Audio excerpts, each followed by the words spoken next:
Welcome to Quips and Crits, another 5th edition Dungeons & Dragons podcast.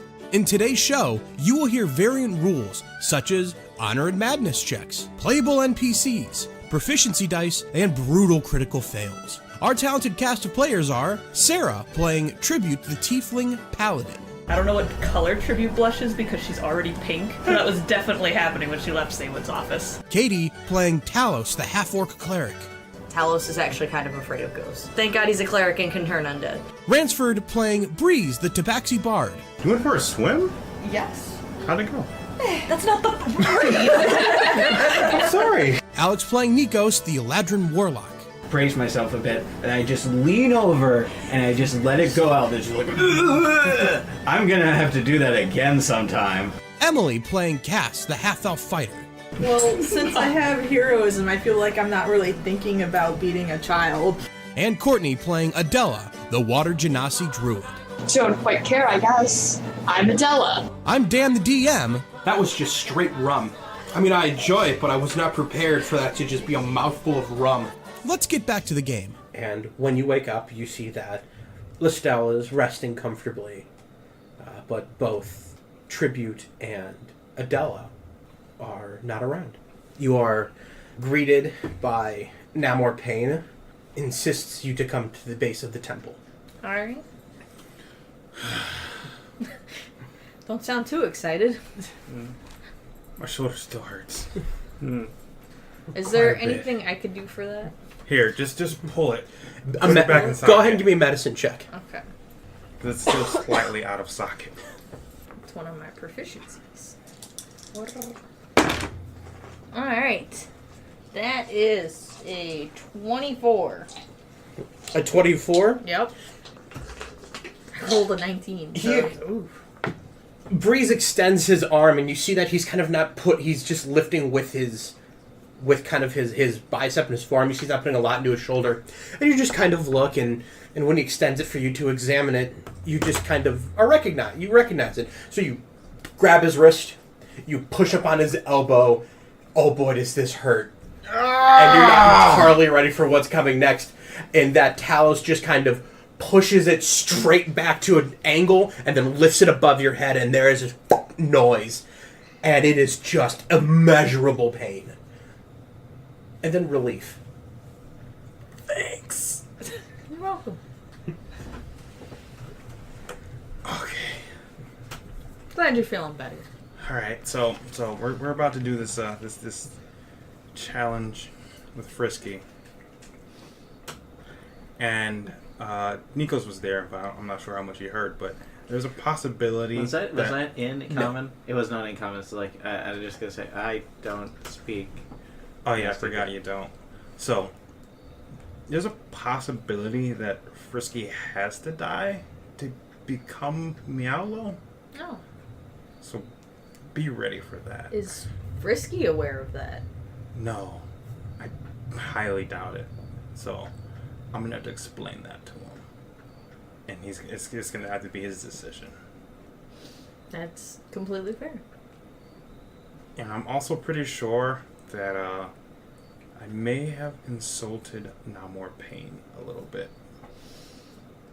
I mean, Because they don't see him as a person; they see him as a god already. well, he's more or less the vessel of a god right now. That's Yeah. how they're saying it. Yeah.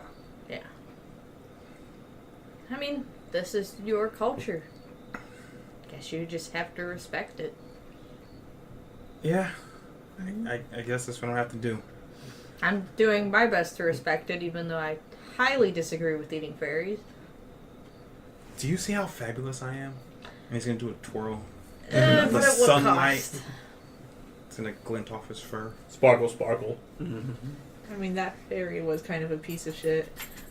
I just don't agree with eating anyone sentient or alive. Do you eat meat? I do. It's not alive. How do you know it's not sentient? How do you know it's not It's sentient? not alive. Say, Nikos, do you have anything to contribute to the consumption of fairies? Have you? Yeah. Listen. I know that fairy tried to kill me and everything, but it was a bit Okay, no, it was completely disgusting and disturbing, and it was like the most frightening thing I've ever seen. I'm sorry. As someone who was personally being attacked by the fairy, he doesn't even believe in it. But you know what? That's your culture, and I'm completely okay with. Have you ever spoken to an animal? No, but And how do you know you're not sentient? because I don't care to. I just. What? Exactly. Kaz, So if the You're fairy making was me speaking, glad I'm a vegetarian. Kaz wanders out and he's just kind of like, why is my armor so heavy? And you see he's wearing Tribute's armor. Shit. And he just goes back in. It's a good look on you. It doesn't have like the breastplates. Oh yeah. Oh yeah. And, he is not filling those. It's no good. He will change into the correct armor and he's gonna come out. He looks exhausted. He's not a morning person. He's barely a person. He's barely. He is a brother. That's all he is. So you make your way over to the temple, where you see a very excited Friskey. He's wearing this green and yellow gown. It's like a large. There's like a large headdress that comes with these flowing robes. Underneath, you see that he's just wearing like this. It looks like it's armor, but upon further inspection, he's taken the armor and he's just adorned it with things, and he's not really wearing it at all. He's put it on so it looks like he's wearing it, but he's not. And he's kind of hiding it with his robes. we can clearly notice this. It's semi-obvious. It's probably... Can I roll a perception check to see if Breeze actually notices this? Give it a roll. When you say adorned with things, what do you mean? He's grabbed, when he was previously given in his outfits, small gems, shining rocks, things found. Like, honestly, this isn't too far from, what was it, a dinglehopper? It's just forks. It's like caps for cartwheels, things that are just shiny and look that are polished down, so they just look really nice and they're placed tactically on him. So like, yeah, it's just a hubcap, but that hubcap is kind of placed around his stomach, so it kind of accentuates the roundness of the area and draws it away. So he did children's armor pretty much, for Halloween. He's a pots and pans knight, is Okay. basically what he is. It's a 9. It's a 9. It looks like scrap armor to you. It looks like armor, just it's scrap. It's just scrap things he's put on. He looks beautiful. I'll let it be. As you come walking up, he's just kind of like bouncing up and down. He's very excited for Ascension, and Namor is standing there, and he has a small box with him. This wooden box is very well carved. It looks to be of a much greater make than anything else in this village. And he says, Breeze, step forward. I will step forward. You have accepted the responsibility as the mortal ground of Mialo. This is a bonding ritual between the sun god and the mortal who keeps him grounded, who he goes to in times of counsel, of understanding. And when his time has come to ascend back to the great sun, you will be by his side to see him off. You are taking on a great responsibility, and your people thank you. And he opens the box, and there are 2 bracers, one a brilliant gold and the other one a tarnished gray. And he hands you the tarnished gray. I take it with reverence and put it on. Okay. And he kneels down and he holds the box above his head. And Friskey goes, oh! And he kind of rolls up his sleeve, and you see that he's just kind of put stuff in his fur, and he just kind of just wipes it all off onto the ground, and then he puts the bracer on, and he's just, and he just stares at it. And the first couple stairs that go up about 6 feet, Namor walks over, and he pulls out something from his robe that glows, and those stairs part, opening a doorway into this massive temple. And Friskey looks over to what would be the 5 of you, and he says, Thank you for doing this with me. Red Claw was supposed to be here, but that guy turned out to be kind of a dick. Yes, he did. Yep. And I'm happy you're here with me for my glow up. Friskey, my old friend. And he walks in.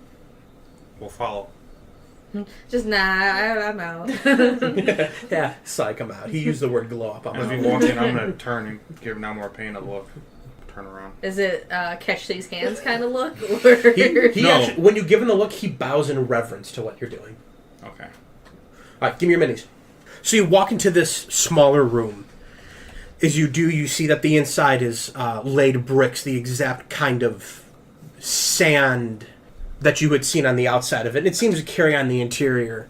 Inside, there are torches on the wall in this room that are keeping it well lit.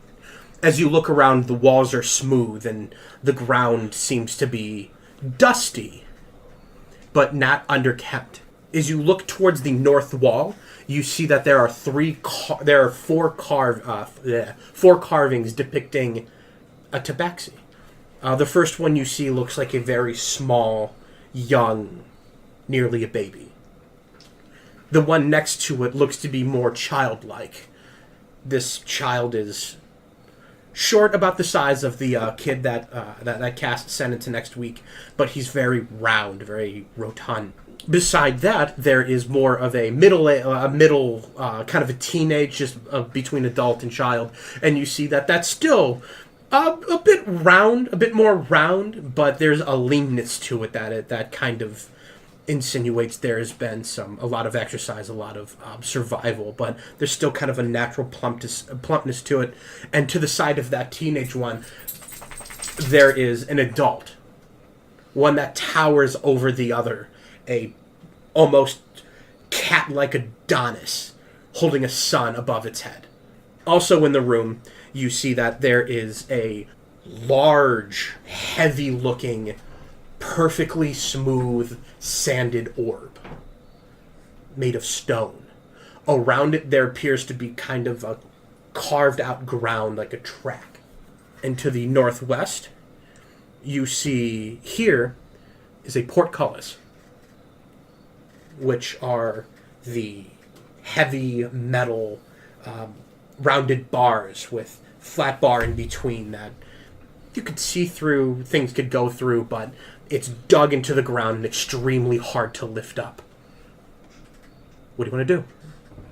First thing I'm gonna do a perception check for like. Did it close when we came in, right? The door behind you closed.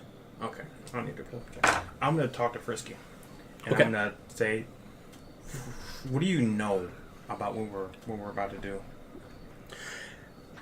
As far as I've been told, is that we are going to go into the temple. There will be labors, which I assume you're all here to help me with. And then I'll be Mialo, the sun god. I think there's more to it than that. It's all flowers. It's all just No. words of religion and such. No. I think this is very real, and I just want to tell you that this could get painful for you. The way he said it, it sounds like you're going to have to go through some extremely hard things to truly become Mialo. I just want you to know that. Well, We're here to help you in any way we can, but I'm not going to make you do something you don't want to do. Well, Breeze, the only thing here that could be painful is losing you guys. I'm sure with your help, nothing bad will happen. I'm just going to To give him a myself. hug halfway through that. Don't ever change, man. All right, so you're in the room. Did you say the giant ball thing like on a rail? It seems to be kind of sitting on... I was trying to find the right word for it, because I hate to use the word bowl. But it's not sitting flat on the ground. It seems to be sitting on kind of a cup underneath.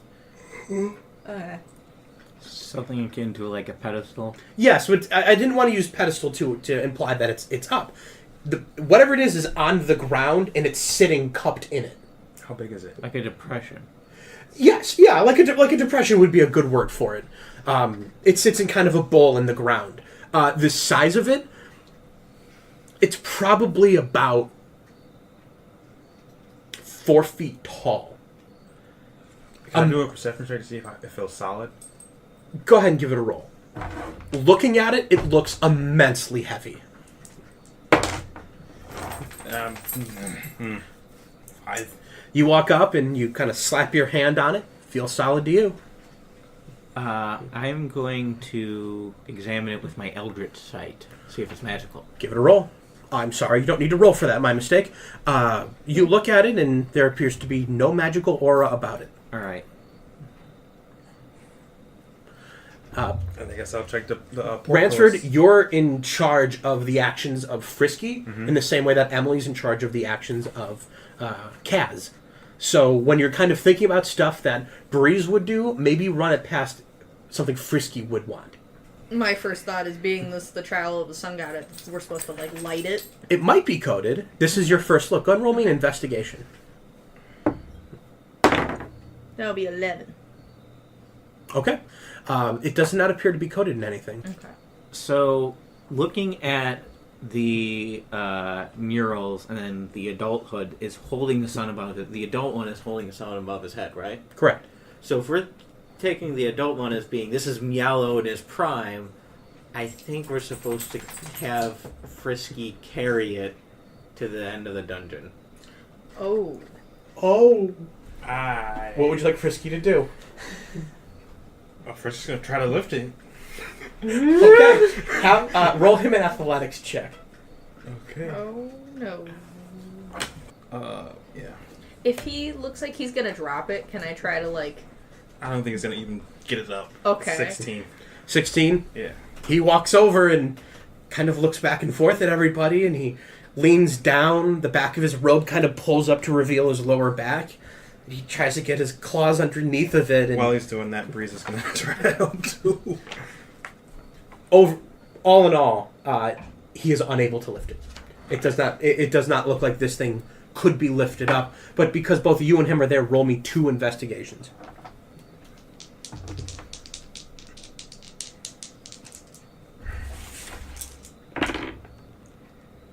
That's both 19s. Okay. Orange dice will 19. be Friskey's. Yes. So 19 for Friskey and 20 for Breeze. As you're both down there trying to just find a little bit of purchase on this, you see on the ground, it looks like from where this groove is to the inside of it, it looks like there's a seam around the ground this ball is sitting on. And there's also a seam that connects that groove from the floor. It's floor, groove, seam, round orb. Huh. Do you think maybe... Hey guys, just like this, I'm gonna point it out to him. This, like, I'm gonna, is there dust in it? In the scene where people couldn't see it without... Are you gonna try to blow on it? And No, I'm not gonna blow on it. I'm just gonna, like, dust it off so people can see it clearly. The seam goes a circle all the way around. Mm-hmm. There's just this seam here. I think that has something to do with it. I'm not very experienced in, like, dungeon type stuff. Do you think maybe it's a pressure plate? Maybe if we are able to move the ball off of it, something will happen. Maybe not actually of the ball, but it's a ball. Maybe we can roll it. Alright. If we all try together. I would recommend not trying to damage this at all, just in case. Oh, of course not. Alright, so who all wants to get in this seam and try and move the ball? I will. Talos? Friskey's tired, so he's going to take a break. Okay. I guess I have strength, so I'll do it. Yeah, I'm like the only person with like real strength here. What? Not on the cards. We're lifting the ball because there's We're not a lifting, seam. we're just pushing. Push it, yeah. Because Lifting there's is a way seam, not going to happen. and I suggested it might be a pressure plate holding the portcullis. Okay. Alright, give me strength checks. Are you sure it's not athletics? It is athletics. Aha! I had my proficiency. Hey, that's actually pretty good. Soft 20. Katie, you screwed me over. Well, then So- actually rolling the actual empty dice box. Natural Goddamn. 20, soft 20, 13. it doesn't move. Do you want to try again? But I'll tell you what, with that natural 20, as Breeze is pushing, you feel the ground just kind of shift back and forth a little bit. And as you look around, you see that this track on the inside, just kind of, the whole thing kind of moved. Huh. Maybe we're not supposed to roll the ball out. Maybe we're supposed to turn the ball, because that, I don't know exactly what to call it, but it moved a little bit. Like I felt something. Okay. So maybe let's just try pushing it again, but let's try, instead of pushing it out, let's try turning it. Okay. That might do something. Maybe that might open this gate. So, for you to do this, you have to step off of the track and onto where that seam is for you to push this ball. Mm-hmm. Who's doing it? I will, more reluctantly. Cap? I'll help. Should we check for traps? Would they have traps? I don't think You they get would the have idea. You've traps. pretty well thoroughly searched this ball and the surrounding area for anything to sprout out. Mm-hmm. Nikos. Hey! Nikos will help. Okay. Oh, 11. you have a whole empty dice box right there. Get Nikos? the hell out of here. 11. Talos? Nat 20 plus 4. We know. 17. Breeze with a 17. Crit fail. Excellent. So as Plus 3. so as everyone is up near this ball and beginning to push on it, it moves a little bit, but it seems to lock when it does. And as you're pushing, Cass actually slips off the ball and just kind of falls right into the track.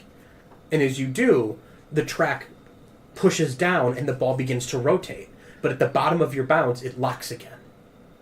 It seems like there's something of a specific weight that needs to be put on that. Hey, Friskey, why don't you stand on there? Maybe it's supposed to be your weight. That would make sense.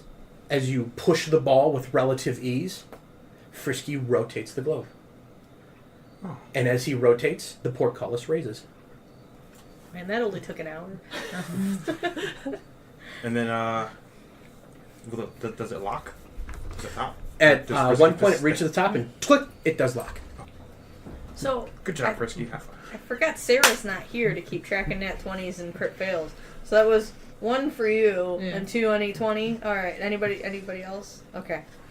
Breeze will sashay, or not Breeze, Friskey will sashay. Man, I was looking Through. forward to seeing that. You're gonna have to, Do your little turn on the catwalk. Who's going first? Friskey. Boom. And then Breeze will follow. And who will be third? After that, it's kind of going into the hall as you will. Yeah, I'll go. All right. So, as you walk into the hall, what you see ahead of you is, you see there is a door in front of you, and to the right, you see that there is a hallway that goes to a left turn. Friskey will go, eeny, meeny, miny, mo. So evens. Even so, he wants to go that way? Yes. All right. So, he is going to turn down this hall, and he sees that there is the left turn. Breeze is gonna run up behind him like, whoa, slow down. Okay. We're all just parading down these Well, halls. let me go first, and I'll switch places with Friskey. Okay. And Friskey will be like, oh yeah, you're right. I like you from the behind. Okay. Okay, as the sub voice of Friskey, that's what happens. And I'm gonna do a perception check and take a peek around this corner. Okay. It's gonna be 14, 15. As you peek around the corner, you see that there is a treasure chest. And in front of it, you see there are blood splatters across the walls. Looks like a whole bunch of nope, so let's go the other way, Give guys. me a dexterity saving throw. Oh, As the wall right. behind you just falls. I'm just like... It's enough. Okay. Even just peeking over, it's enough. Okay. I'll miss you. 5. I'll miss you. No, wait. I have... It's... dexterity saving throws, not acrobatics, never mind. Oh, wait. 5, 8. Plus 3, 8. Well, it's not enough. Breeze is dead. The wall comes tumbling down, and instead of a sickening crunch of bones and blood, Ew. Uh-oh. Now, the way we're going to work initiative is we're just going to go from left to right. Alright. But when we roll for initiative, whoever has the highest roll plus their initiative is where we will start. Alright. So go ahead and give it a roll. So you are unable to get out from beneath this thing, and it literally just looks like the wall has leaned forward and absorbed you. And as it hits the ground, a noise, and you see it just kind of wiggle like some sort of jello. Like a cube that is maybe gelatinous? Perhaps something of that matter, or some sort of gradient ooze. So that is going to be a simple, non-lethal, certainly to anyone.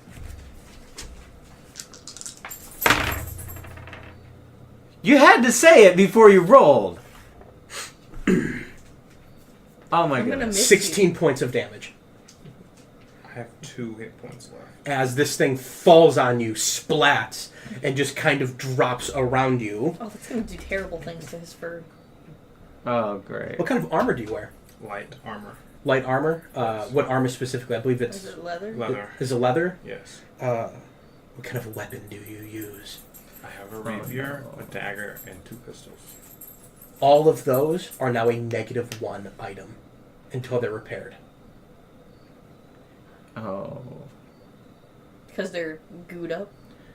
Because of the corrosive nature of this ooze. Oh, that's gonna do terrible things to your That fur. is 5 points of bludgeoning and 11 points of acid. You're gonna come out bald. Oh my goodness. Now, let's resolve the nat 20 for initiative. Alright. Go ahead and roll literally any dice. As long as it's the same. It's a natural, it's a d20. Don't roll a d6 against this d20. There's a chance you could win, but not high. Alright. 10. 17. Okay. Nikos, you are going to go first, and then it is going to go to this thing, and then it'll go to Breeze. As it goes for Cass and Kazu, you decide who goes first. I think we know. Alright. Nikos, what do you want to start this off with? Alright, so I'm still around the corner. So I'm gonna peek around the corner at this thing. And the first thing I'm going to do is cast Hex on it Okay. as a bonus action. And I'm going to go ahead and mark that down as using one of my packed slots for today. Oh, for the short rest, since now I have 2 types of slots. And then I'm going to try and Eldritch Flash this thing. Okay, make an attack. Alright. Oh no. That's gonna be, oh wait, I forgot proficiency die. That's 10. That'll hit. That'll hit. Plus 13 force damage and 4 necrotic. 17 total. Nikos pokes his head around the corner. He extends his hand, and the leaves fly out and begin to fill this ooze. And then he gestures his hand again, and a blast of energy slams against the ooze, spraying it against the wall, and it begins to just kind of drip back down. That is going to go to the ooze, who is going to try and fire a pseudopod at you. You are going to have partial cover, so you'll have +2 to your AC. Alright. Miss. Alright. By a long shot. When you say ooze, I just think of the 90s Power Ranger movie. Ivan Ooze, I know. He'll be a villain later. With that, it turns and fires off some of this acidic ooze and it against the wall. Breeze, you are sharing a spot with it. I'm gonna see. All my weapons are like -1, so I don't even have a weapon draw. I'm gonna just struggle. You're not grappled by this. I'm not grappled by it anymore? You're just kind of standing in a pool of acid. Ooh. I'm gonna use my movement to get out of the pool of acid. Excellent. Now, do you want to go move back or towards the bloody chest? I'm gonna move back away. That's probably a good call. Yeah. There you Just go. like a bad idea. And then I'm gonna cast Shatter. And when he casts Shatter, he's gonna just point at it and snap his fingers. Okay. This is an inanimate. This is a what is the word? It is a non-living Construct? No, not. thing. So it'll do a disadvantage. Aberration? No, it is a non-organic being, Okay. which like stone, such like that, I believe have But it will absolutely fail your check, Okay. regardless. So go ahead and roll damage. That's 3d8. It's going to be 17 points of damage. All right. You snap your finger, and as that snap echoes through this dungeon, a loud crack is in front of you, and this ooze just splatters across the walls and just drips down, and nothing. You seem to have quelled the threat. The chest next to it. First of all, Bree's going to let out a blood-curdling scream because his fur is literally burning off. It's bad tingly. Ow. The chest to the left of it explodes, leaving some treasure. What kind of creature was that? Like type? Can I do like an insight or investigation, whatever? And then, That is an ooze.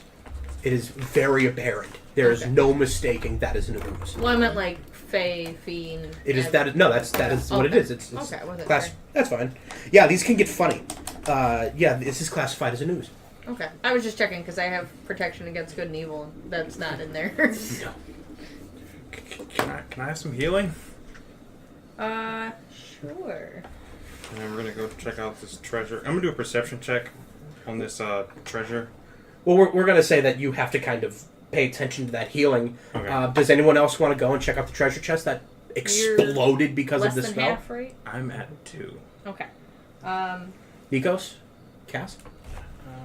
Let's see. I'm going to put on one of the healing pouches too. Yeah, sure, Nikos. So I'll Okay, go yeah, and do that download first. the treasure. I'll do 1d4 healing. Okay. I'll get 4. Perfect. Okay. Cass, do you want to go around the corner with Nikos? I'll go around with him. All right. The two of you look around, and you see that there are gems laying on the ground, kind of laid into a little bit of this red stuff that looks like blood. And you see that there is a slick black cloak laying amongst them. All right. 11. Eldritch Sight. The cloak is heavily enchanted. I'm going to concentrate a little bit further and try to determine the school of magic. Enchantment. All right. So I am going to check. I'm going to really try and examine the floor to see if there's anything else disturbing there. You would know with that shatter how heavy that was. Any traps would have been triggered because of the sheer force of that attack. All right. Well, then I am going to use Mage Hand because I now have a level in Bard, and I'm going to just kind of yoink the cape over. Okay. Mm-hmm. I forgot we're in the Barty. So add slick black cape. And do you want to get the gems, Cass? Sure. Okay. You're able to just kind of guesstimate. You have about 350 gold worth of gems. Dang. Can I make an Arcana check to try and determine what this? Yes, you can. All right. So back to proficiencies and skills. Oh, there is skills. Yeah.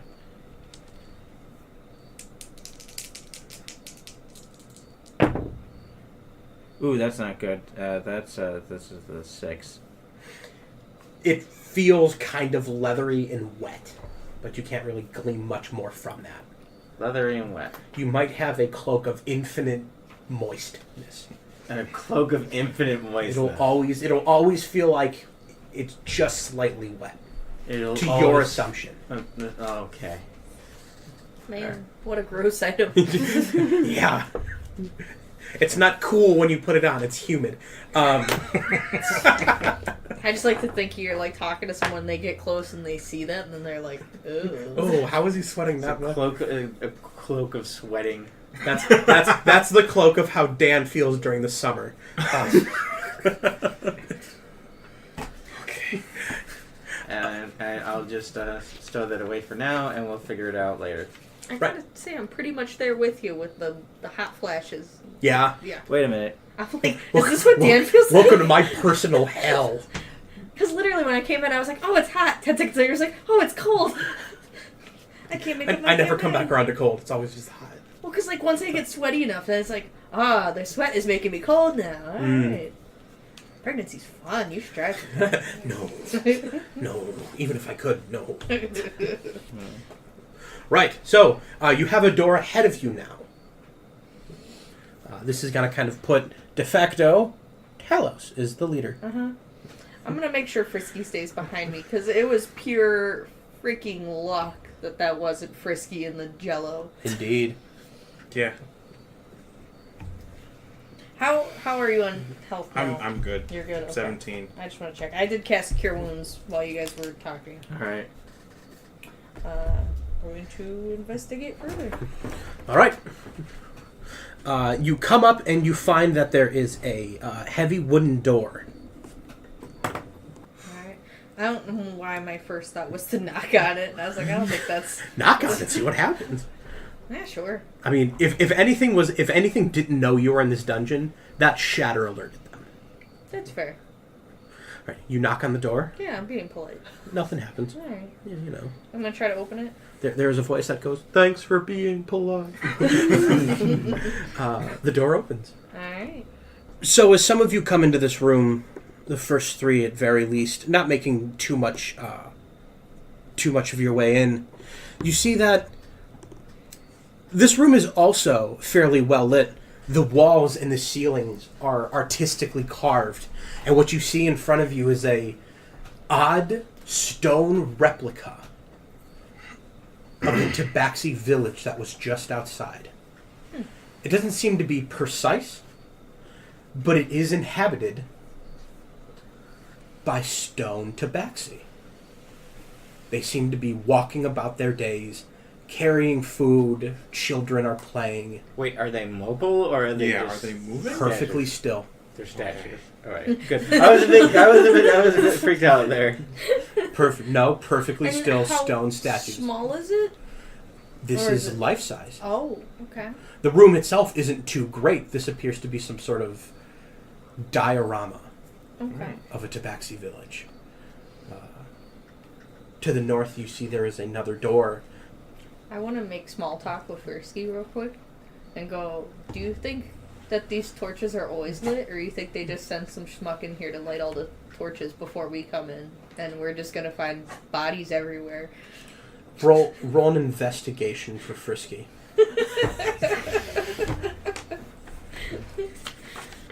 Because that's really what's going through my mind right now. 18. 18. He stares hard at one of these lit torches, and he says, "I think the stone people like them, or they're magic, but I like the former." Bree's gonna pat him on the back and say, they're probably magic. Probably. He'll walk into the village. Breeze will follow closely on his tail. Alright. At this point, Breeze has his pistol drawn. We're going to shoot some stone children. Hey, man. Alright. This campaign just says fuck kids. That's all. There is a door to the north. You can perceive. You can go in some of the huts. You can try and talk to one of the stone people. I'm gonna say hello to one of the stone people. I want to find one that looks just like Namor Pain. Okay. You look around and you're unable to find one that resembles Namor Pain. I'll just go in one of the huts. Okay. You see what looks like living arrangements in the huts. Roll an investigation. And if this place got infested with raccoons... Yeah, 13. 13. As you kind of examine more of the things in these huts, there are things like food, stone, and wooden instruments. But as you kind of examine them a little bit more, they lack fine detail that would mean reality. Wooden spoons or sharpened knives of stone, they're just sharp. There's no signs of use on them. It seems to be... Can I pick them up? Yes, you can. The stone knives and such. They seem to be functional, but not complete. There's an absence of reality about them. Cass, would you like to do anything? Can I do like an investigation on one of the statues just to see like if it was like placed there, if it was like carved like there? So they look terrified at all. Yeah. Do any of them look like angels? 14. There. 14. You look these statues up and down, and they seem to be meticulously carved from some fine crafting tools. As you look at where they are, you see that kind of in the ground, you can kind of look under one of the foot or the feet of one of them. You can see there looks like a divot that it kind of sits in, a kind of raised circular divot that kind of clicks into the one of the feet or whatever. Or some of them are kneeling; it'll plug into like the knee. It looks like they've been placed there. This kind of reads almost artistic to you. Someone had too much time on their hands. Talos? Can I notice this as well? I just want Yeah. to be in on the information. Yeah, it's just kind of shared information. Could I go through and see if any of like the footholds are like off? Like if there's any uneven, they're not in the right place where they're supposed to be. As it kind of comes around with that roll, no, everything looks to be set in place. Okay, I just wanted to check. Is there anything else you want to do? I guess I'll investigate the door. Okay, door to the north. Give it a roll. All right. 12. 12.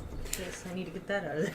It looks like as much a heavy wooden door that you were brought into this room, but you do see next to it. You see there is a carving that looks like the baby tabaxi on that wall near that door. Okay. Just curious. There's not a full-size baby tabaxi in the town, is there, that looks similar? If you walk around the town, you would find you'd find like models of baby tabaxi, but none of them seem to bear the resemblance. There's a very striking image of this baby, a very particular image, but none of them replicate that. Okay. Not in any meaningful ways. Guys, what do you think of this? It's gotta be Friskey. Friskey, would you like that as a kid? He looks over and he says, "Well, I was a baby, so that much is true." Indeed. And I'll lead him over to the door. Okay. Nikos, anything you want to do while you're in this room? Can I examine the carving really close? Yes. Alright. I just want to see if there's any, secret... Yeah. So, 17. When you look at some of the statues and then you look at that carving, the carving on the wall, and indeed the carvings all over the walls that depicts forests around them. And indeed the carving on the ceiling that depicts a sun. They don't match the carving of the baby. The stone people, with enough investigation, you can see chisel marks where maybe one rounded area was instead flat.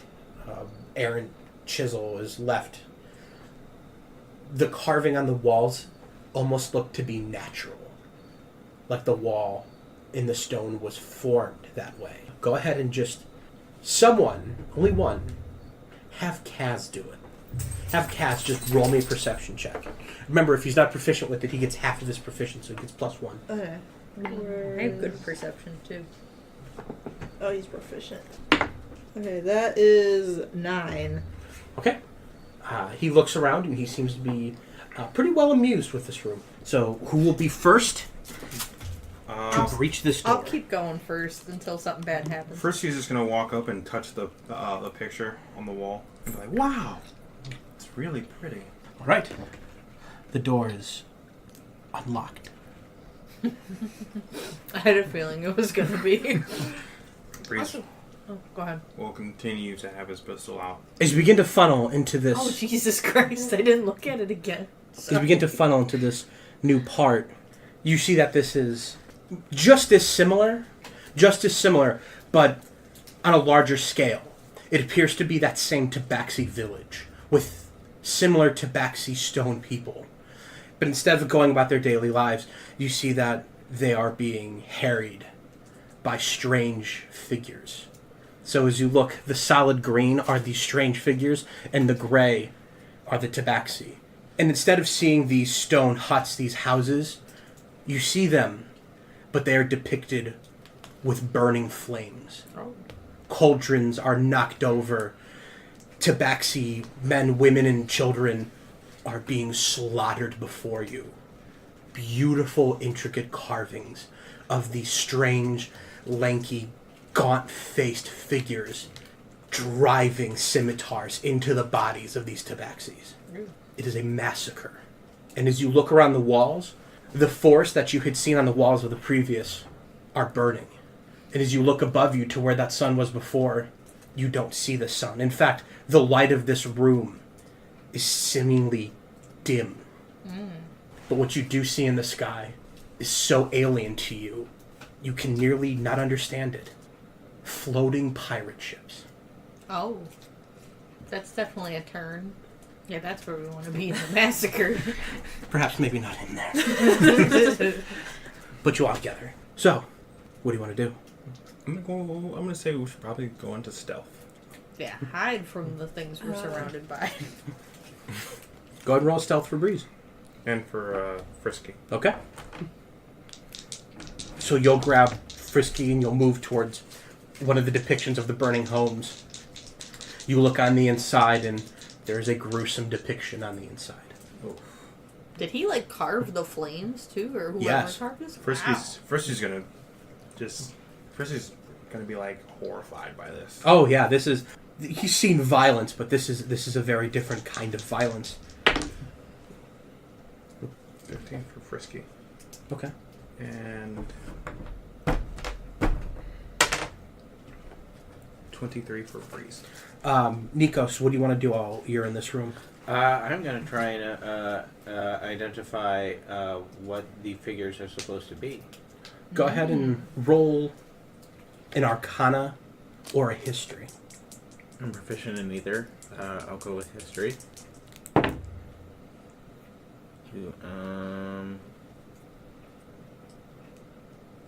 12. 12?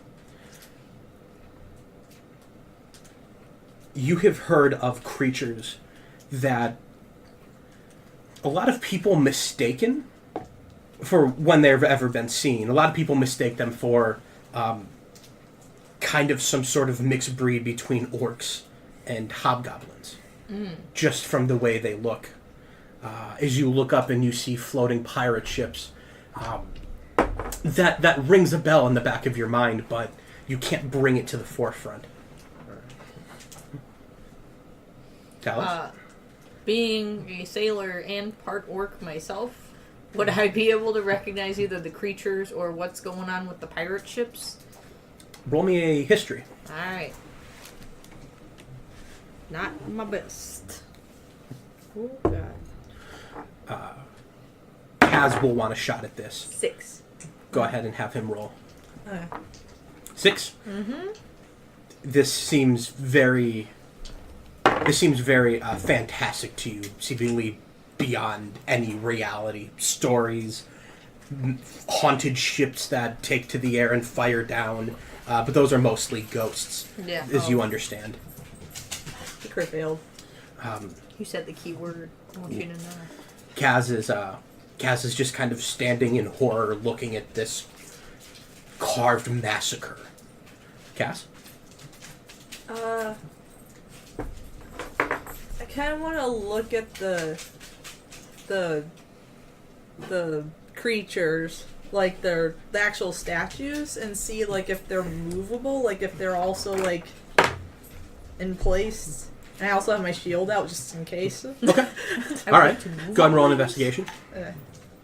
While she's doing that, Breeze will have... Friskey was very shaken. Breeze will comfort him and okay. That was an accident. You re-roll that D4. No. You re-roll that D4. I've seen it slip out of your hand. I'm not here on the accident. I'm not here for accidents. I'm here for good rolls. Yeah. Now and you're we're here for cheating over shitty here. rolls. I'm here for the reality rolls. The real rolls. I just think of that Magneto meme. Hold on. It's a 19. 19. All right. I saw the real rolls. Perfection. You look and they seem to be placed in the same manner of the previous room. They seem to be set there, carved and set specifically, intentionally made this way.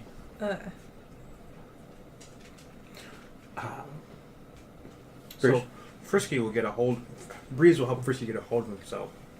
He'll come out a little bit calmer, but still very shaken by the sight, and he'll walk up to one of the monstrosities, this one specifically. Okay, go ahead and move him up there. And Breeze will be close behind him. And Breeze is going to ask him, do you know what these are? Have him roll a history.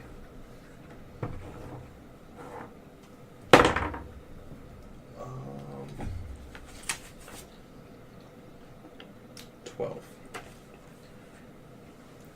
It's familiar. And it scares me. But I don't know.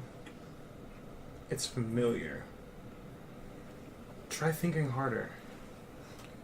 Oh, that's great advice. Thank you. I'm so glad he said it, so I didn't have to. Talos, it is at this time that you can sense something moving near you. And with a almost instinctual movement, you turn and hold your shield close to you, and you feel a clang, something bounce off the side as one of these monstrous statues has come to life. God fucking damn it. I just had an idea, too. I don't know if it would have worked. While they were inanimate, I was going to suggest we carry them all to the secret room, just shove them in there. Just drag them all in the secret room. All right, let's roll initiative. So you goes first. Cass and Kaz are going to start off the round. What do you want to do first? This may be really dumb, and I apologize. There are no dumb ideas in D&D. Can I try to destroy the statue that hasn't come to life yet? Like the one that Make I'm an next attack. to? Okay. Punch his face off.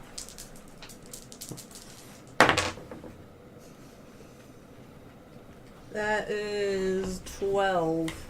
12, roll damage. Okay. God damn it. That is 7. 7. Yeah. You slam into the statue. What are you attacking with?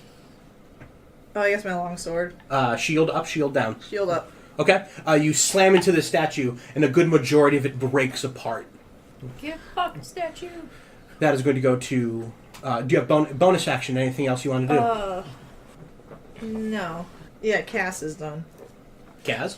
He is in front of a hut if you wanted to run in. Yeah, he'll hide. Okay. Go ahead and roll a stealth check for him. Okay. Man, why is it so hard for me to read tonight? Katie doesn't have her glasses. That is 11. All right. That is going to go over to Talos. Mm-hmm. You have just instinctually blocked a pretty frightening attack. This greenish-yellow gaunt figure with this kind of Fu Manchu-looking mustache and long hair and this black and gold armor. This looks... You've never seen armor like this. It's different. Okay. I'm going to keep my shield drawn, and I'm going to try to whap him with my quarterstaff. He's not stone still, is he? No, he appears to be a full living flesh being. I don't like that.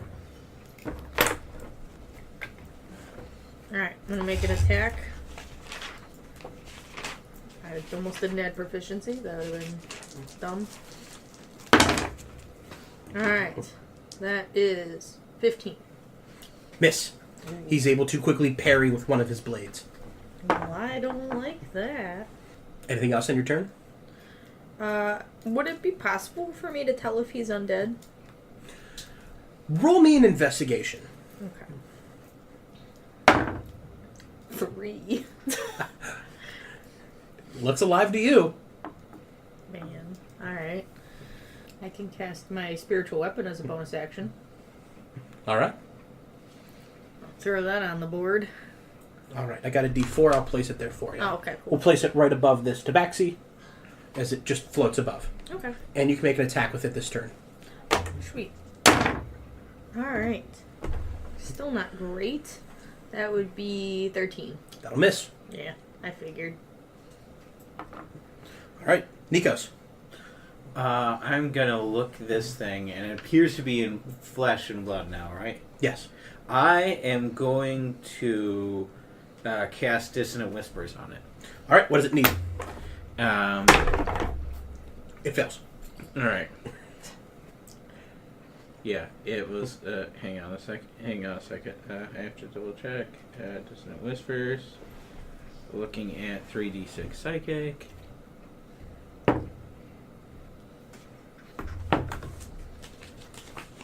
11, 14 psychic damage.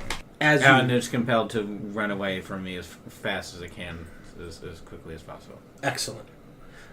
As you kind of extend your hand and the eldritch whispers of unicorns fills its ears. The eldritch whispers of creepy unicorns. It just kind of swings its blades blindly as it tries to keep its eyes open and focus. That is going to go over to it. And it is going to resume a stone shape. Oh, I don't like that. And it is going to appear here. Oh, it's like whack-a-mole. World's worst game of whack-a-mole. Shove them all in the secret room. What did you say Kaz's stuff was? 11. Oh no. Oh no. Oh no, Kaz. We all just simultaneously. Oh no. He appears behind this. This lodging, and with a great force, he is going to plunge his blade into it. Oh Oh no. That hits. That's the song. That was disadvantage, and it hits. Oh boy. You don't see where he goes. I think the only person who could probably see. I was looking incorrectly. That is not Kaz. That's Breeze. And I'm not inside of that. Well, I was thinking that this was Kaz inside of that, so we'll put him in there. I'm on the other There side. is unfortunately, not one around him, so we'll wipe that roll. He will still appear there, but he is going to go after you, Breeze. I will re-roll this though. Now it really is whack-a-mole because he tried Yeah. to hit something that wasn't there. Yeah, he fucking throws his weapons. He's like, Call of Duty. What is your AC? 14. A 14. He is going to just move to attack you, and as he swings, you're able to move out of the way. Saw the picture. I remember what it is. I figured you'd be like boom, right to it. Yep. All right, that is going to drop down to you. Breeze will turn, draw his pistol, and fire. All right, this is 5 foot. He's right up on you. This would be a disadvantage.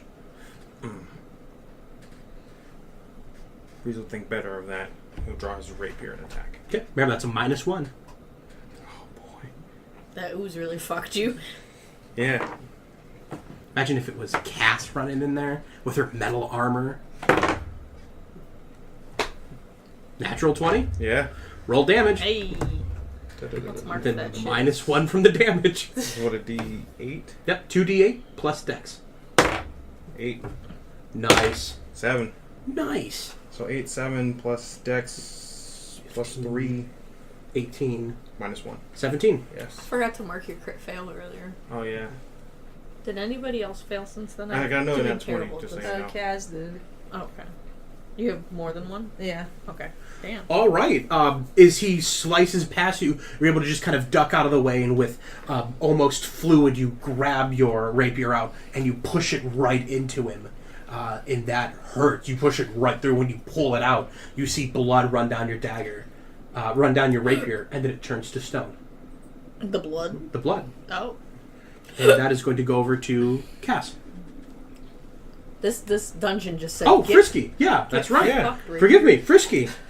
It's my turn, motherfucker. Friskey will vicious mockery him. All right, I believe he has to make a save on that. What class is Frisky? None. No Frask. Okay. No class. I just, no Frask. No Frask. No, I just made some shenanigans up. Okay, I was just checking. So If that, Mialo was its own class. so that is going to be 8 plus his proficiency. What kind of check? Ooh, Divine Soul Sorcerer. That's what he should have been. Damn, that's really good. That would Really be good. dope. All right. Actually, no. Friskey will do a claw attack and then vicious mockery as a bonus action. Okay. Or I guess vicious mockery bonus action. Go first ahead and roll the bonus claw attack while I look up. Sunsoul would have been cool too. action. It's gonna be a 5 to hit. That sounds Yeah. about right.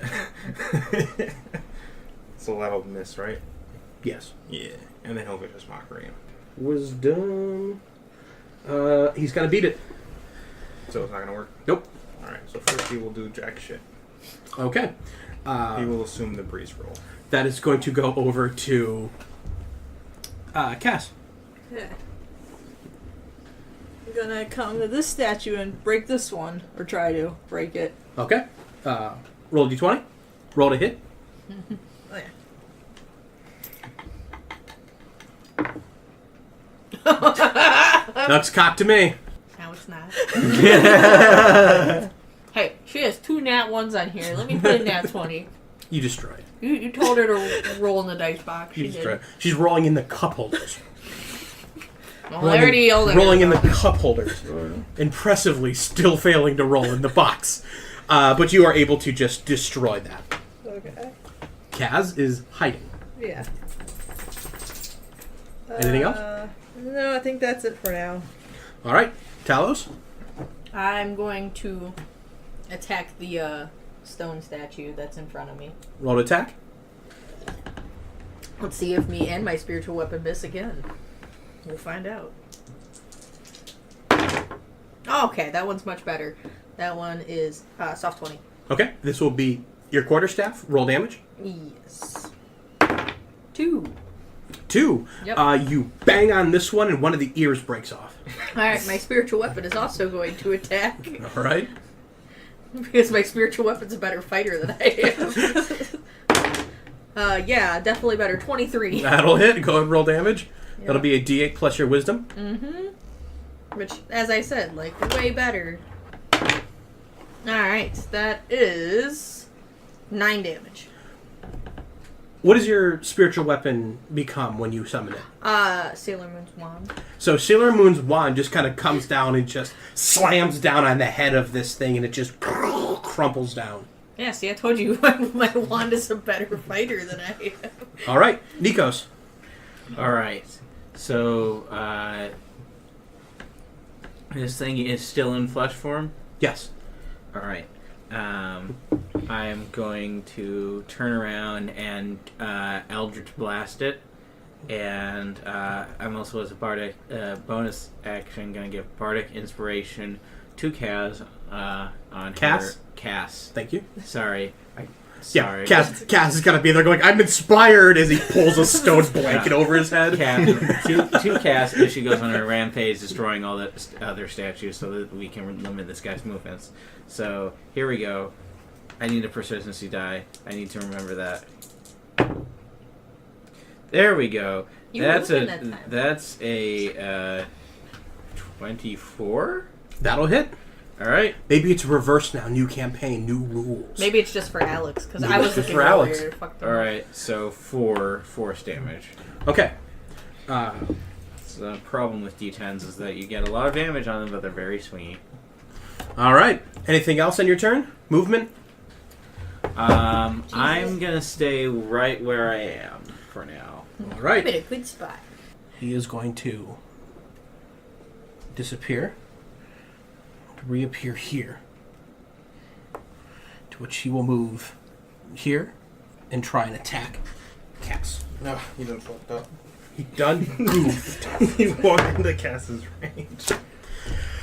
He's going to leap forward with his scimitar, and as he slams it down, you just see it coming and just put your shield up, clang, with ease. He Starts yelling, "Come at me, bro!" He is then going to bamf over here. What? He bamfed? He bamfed. I thought I was the only one who bamf? bamfed. Yeah. I brought bamfers in now. Oh boy. And that is going to go over to Friskey and Breeze.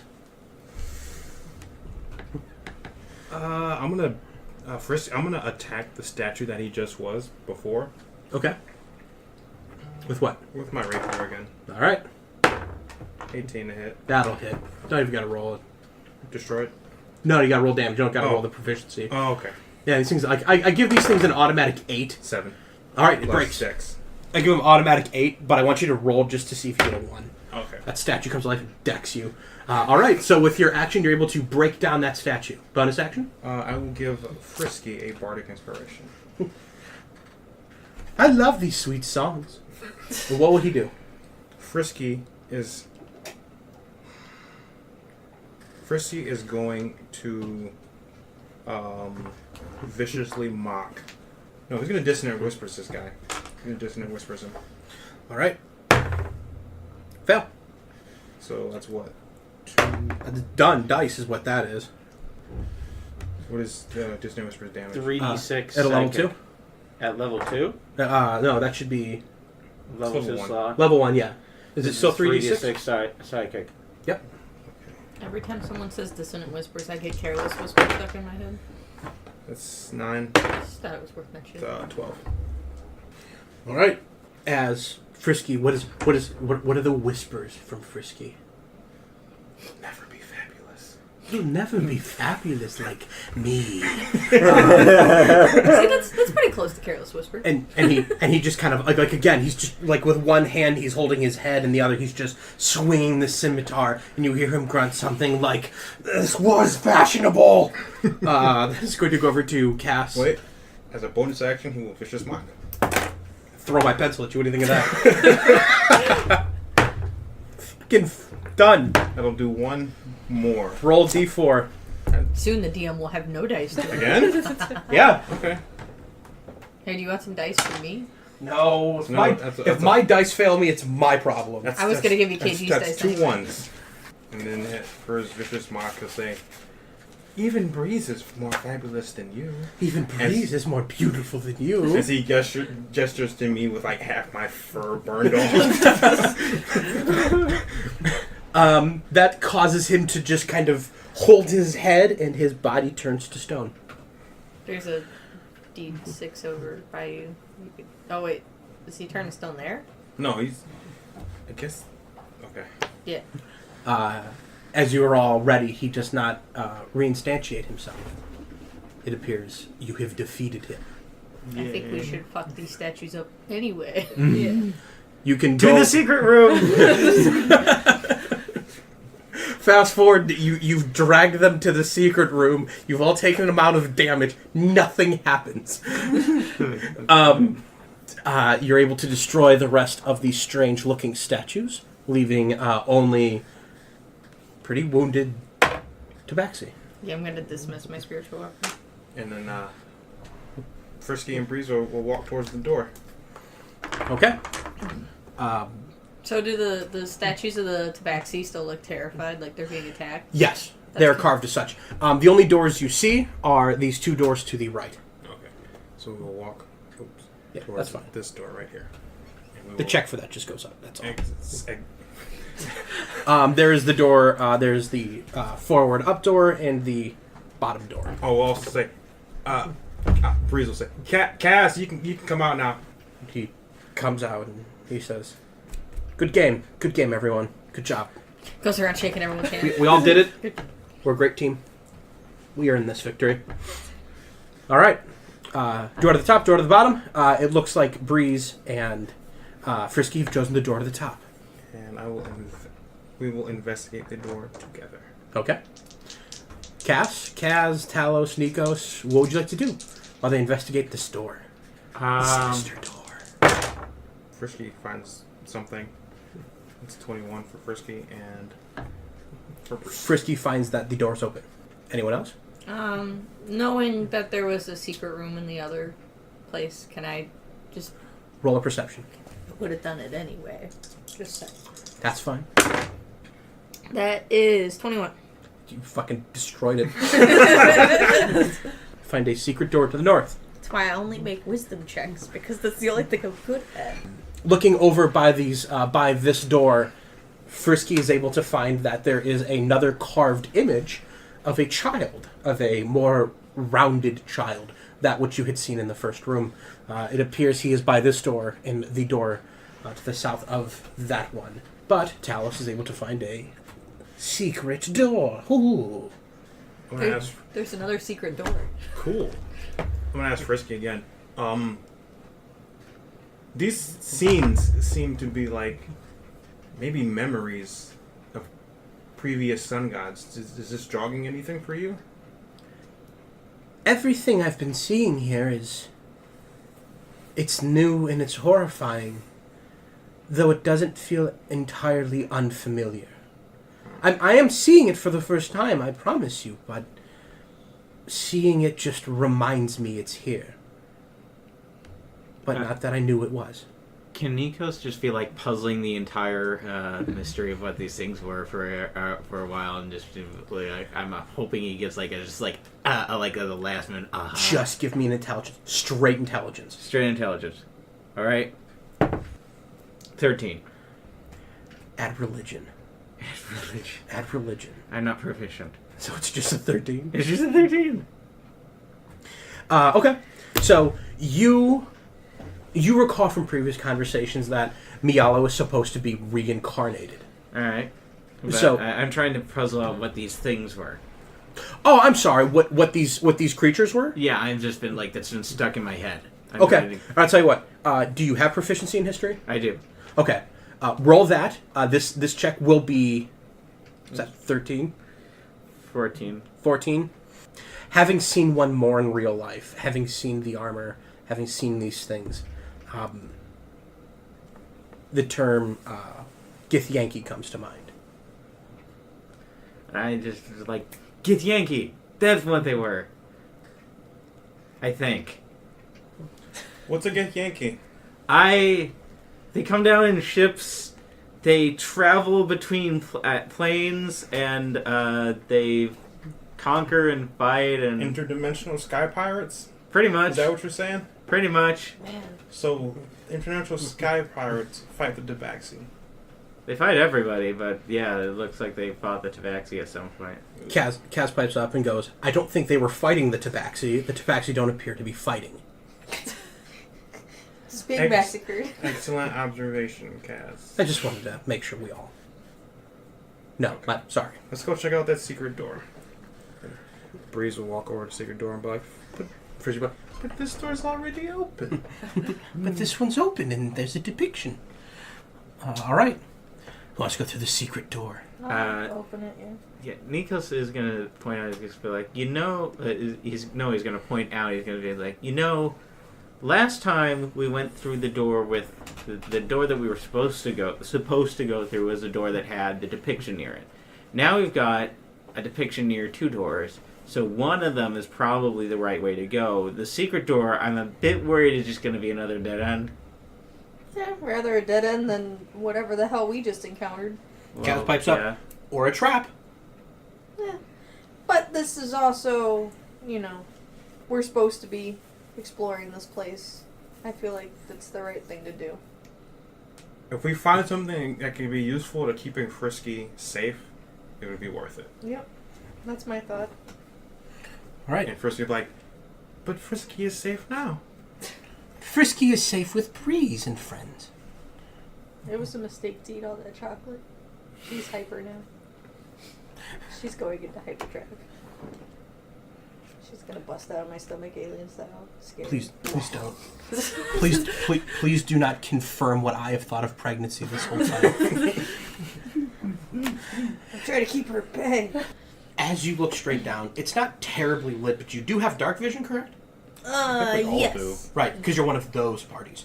Yeah. You see an actual tree at the end of this hall. There's trees down there. You also see that there is a cut to the left, but you see an actual tree at the end of the hall. Is it bleeding? Is it? Doesn't appear from here. Well, that's odd. Was that last campaign? That was last campaign. Oh no, that was this Bleeding campaign. trees? Yeah, it was the... Oh, that's right.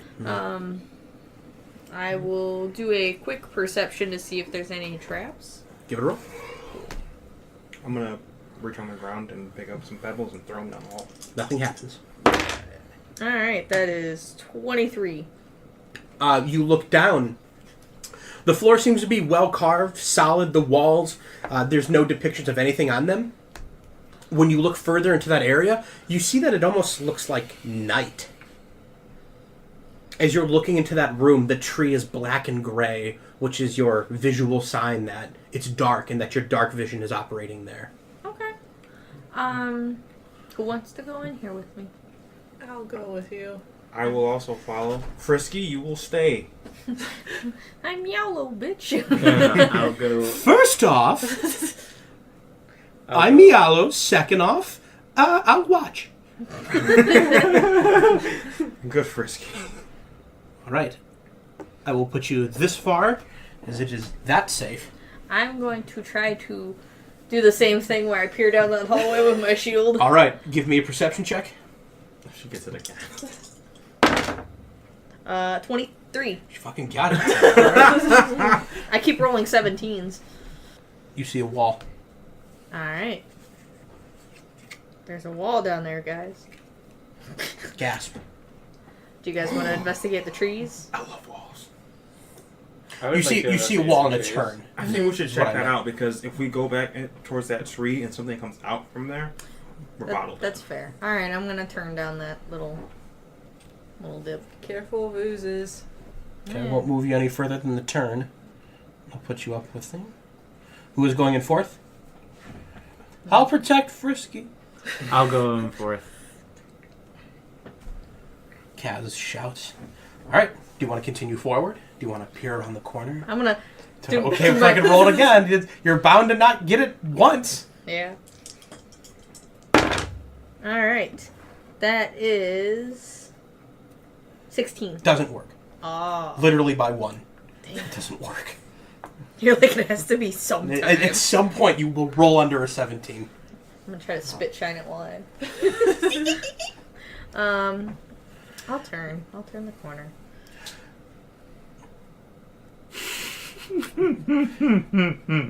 But this time, you see a skeleton. Oh, god damn. In what you see of the skeleton, it has the skull structure, the bones, the rusted armor. Okay. Appears to be what you have just learned is Githyanki. Okay. But you see, sitting at its feet, a slightly damaged, partially rusting short sword. Very similar to the one that whatever was teleporting around was operating with. Okay.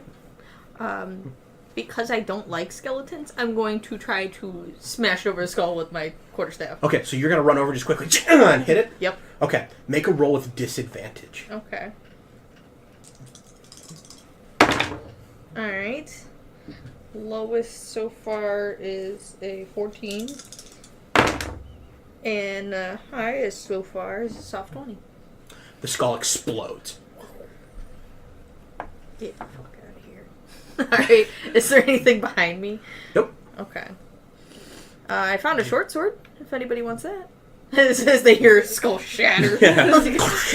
Found a short sword! As you look at this short sword, you see that the leather wrapping around this handle is still pretty healthy. It's fraying a little bit from age. There is a gold handle that just kind of swoops out in a very...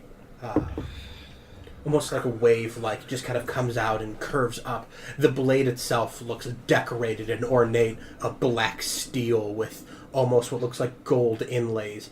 And on the pommel, there is a glowing purple gem. Okay. I'll take it. Alright. I'm gonna have you come get it, though. And then I'll do a perception check for traps, although I don't think there's a trap in there. Having run down and back, there's no traps. Yeah, I'll pick it up. I'll Okay. pick it up and I'll draw it. It's a pretty looking sword, It's right? very you. It is. It's purple. There you go. Little did you know it's my favorite color. I had a guess. What would you have to do now? I guess go investigate the trees. All right. So going into this room, I'll just remove these cards. Who's going in first? I will sword this shield drawn. Follow. There is a darkness. It doesn't seem magical. As you look around the walls, you see again that forest has filled the area. If you look above you, that darkness has covered the ceiling. There's an evident feeling of night. As you look out in this direction, it looks like light is coming through. looks like the source is coming from this wall and shining back to the south, from north to south. It breaks against the trees where the trees are. As you look behind you, you see against the wall, you see there is an image of that child you had seen earlier against the wall. But he's crouched down now and appears to be hiding. Oh, I understand. This is a depiction of how the sun god came to be. So, what we were looking at before, this had to be a ancient scene, probably like maybe thousands of years ago. So I'm thinking this is like a depiction of the first sun god, or the first incarnation of the sun god on our plane. Okay. So what I'm guessing what happened is how do you say it again? Githyanki. The Githyanki. The Githyanki's came and they slaughtered this village where he lived, and he hid in the forest. Hence the secret door in the dark forest. All right. I think that makes sense. And the secret paths all reference his ability of hiding, and then the dark, and then even the dead ends are just maybe related to the fact that he liked to go exploring. I don't know. Yeah, that sounds. I mean, having known Friskey for a few months, he definitely does like to go off and do his own thing. Could be where he was at the time. I mean, maybe the dead end was, more of a not here kind of. I don't know. Is it night? You said it's nighttime in there. Like In that room, there's a heavy feeling of nighttime. The light that's coming through, would it be described as moonlight? As Roll me an investigation. as Sailor Moon, I feel like I should know. Wait, why am I rolling proficiency? I'm not proficient in that. I was like, it's the moon. I'm proficient. It's fine. 5. It definitely has the bright quality of the moon as you're looking up and it's night and you see no sun. That's a fair assumption to think it's the moon. Okay. I'm going to step further in. Okay, go ahead and move yourself as to where you desire to be. Cautiously follow. All right. Very quickly. Talos?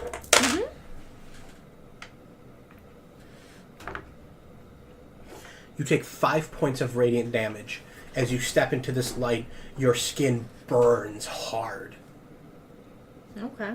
Your armor seems to be reflecting a little bit, but as it touches the bare parts of your skin, this feels it's radiant in nature, but in a way it doesn't feel holy.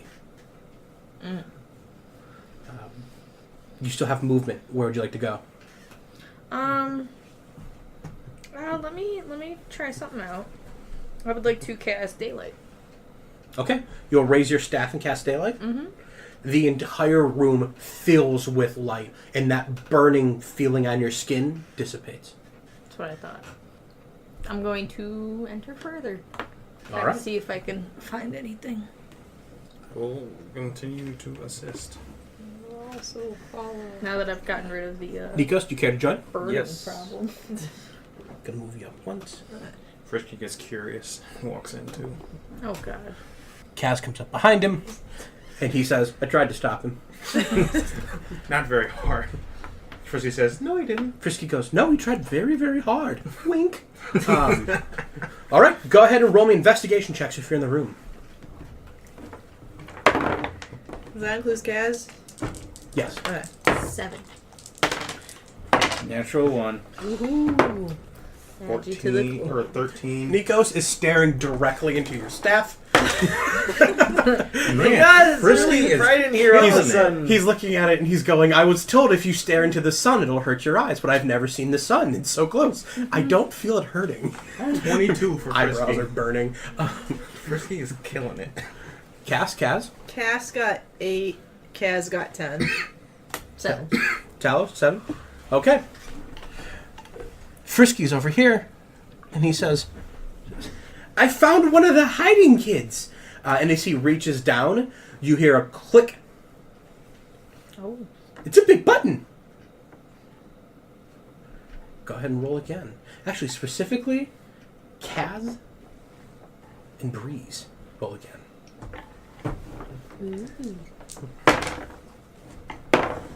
Oh. Everyone was surprised. Kaz got an at 20. And that's going to be a 15 for Breeze. As you hear this, you turn and look at your trees, and you see that he is also hiding there. I've been going by character. I don't know how. He's in all the players trees. go. As it appears, he is in only those 3 trees. I'm going to reach up and touch him. Okay. As the two of you kind of press down, they both go in and click, and the darkness of the ceiling disappears, and you can see that there is a sun. And as you're looking up, that sun reveals this tree right in the middle, right between Talos and Breeze. You hear and something clink, clink, clink, clink, clink, clink, clink lands on the ground. And it appears to be a strange and ornate lantern. I will pick it up and I will hand it to Friskey. All right. I believe it is a Friskey item.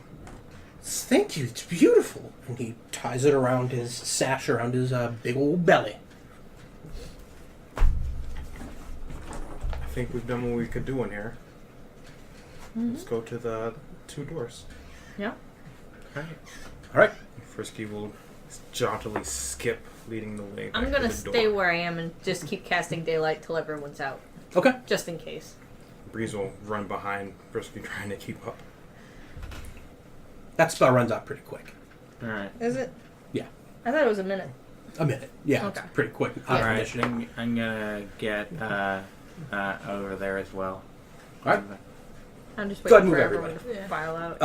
As it runs out, you see that the room is now lit as well as every other chamber. Okay. Oh, if I didn't have that spell, I wonder what that would have been like. A lot of burning. It would have been a puzzle. Is what it would have been. And then you gave me that spell. Specifically. I have big plans for that spell. Yeah. I'm impressed that you used it there. So which door do we go through? Friskey will tell you that the top door is unlocked. All right. Let's check the bottom door. Breeze will check the bottom door. I am suddenly glad that I have daylight and not moonbeam, because that would have been fucking useless there. You will find that spell to be far more useful than you think. Oh, wait. That door is locked. I'm gonna ask Friskey to check it. Friskey Okay. checks the door too. Get a roll. He walks over and he's just like, "Move it, nerd!" And he pushes Nikos. So That's gonna be a 6. being a 7. douchebag, Karma comes back around right away, and he just goes, "Yeah, it's locked, my dude. I don't know." I just like the dude. All right. I guess we only have one option. And he like raises his foot as he intends to like kick this door, and then he looks at you. Is this? You can try. Can I? Yeah, this feels like he wants this. He's gonna Yeah, hope. yeah. Give him an athletics. 15. 14. He just boom slams his paw against the door, and the door rattles but doesn't break. You want to try again, or you satisfied? He's hopping on foot, and he goes, "No, I think that was enough." All right, let's try the When I other get door. my god powers, I'm gonna fuck that door up. I look forward to it. Me too. All right, top door seems to be option. Who wants to go first? Friskey wants to go first because he unlocked it. I was gonna say I'll keep going first because nothing bad has really I happened. mean, you can go first, but you have to tell Friskey that. Oh, Kaz is gonna I'm gonna go first. Cass, Friskey. Kaz does not want to be too far away. As you kind of take a few paces in, you see that there is in a room that seems to be fairly open from where you're at now. And as you look across this wall, you see the child is moving through the forest. There's places where you see him go and weave in and out of trees. And as he's weaved between the third tree, he comes out bigger. Is a teenager, leaner, but he still carries that bulk on him. And as you look further down the wall, you can see that he is moving. It depicts that looks like he's moving towards, in the distance, a village. Do you want to continue forward? Yeah. Can I do a perception real quick to make sure there's like no traps on the floor? Give it a roll.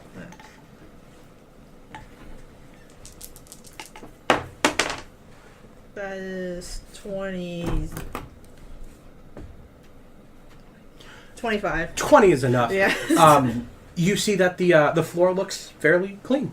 Yeah, I'll have my shield up and I'll cautiously move forward. Okay. And not only do they have people light torches, they have them cleaning the floors too. I mean, this is the sun god's temple. All right. Put me behind Breeze. Thank you. Nikos. Bruce feels much safer. Between the coward and the healer? Good call. As you look over, you see that there's a room and there's 3 massive pedestals. The one in the back is simply the largest. The one beside it is smaller, and the one at the very beginning, perfectly round. As you look more into this room, there is that similar dimness. The ceiling is covered in darkness. Nothing can be seen much higher than the depictions on the walls. And as you look, there are tall figures, almost godly in their size. Large tabaxis. They look like tribes. They look like different tribes.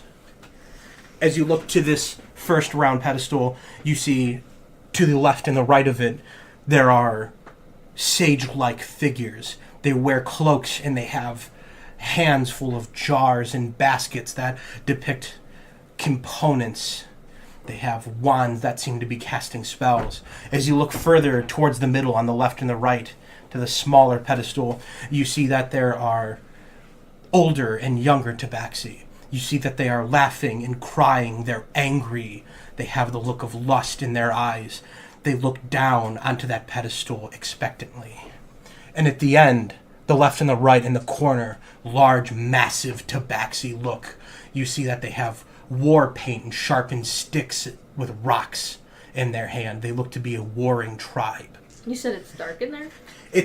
You can see there's a dim light around. Mm-hmm.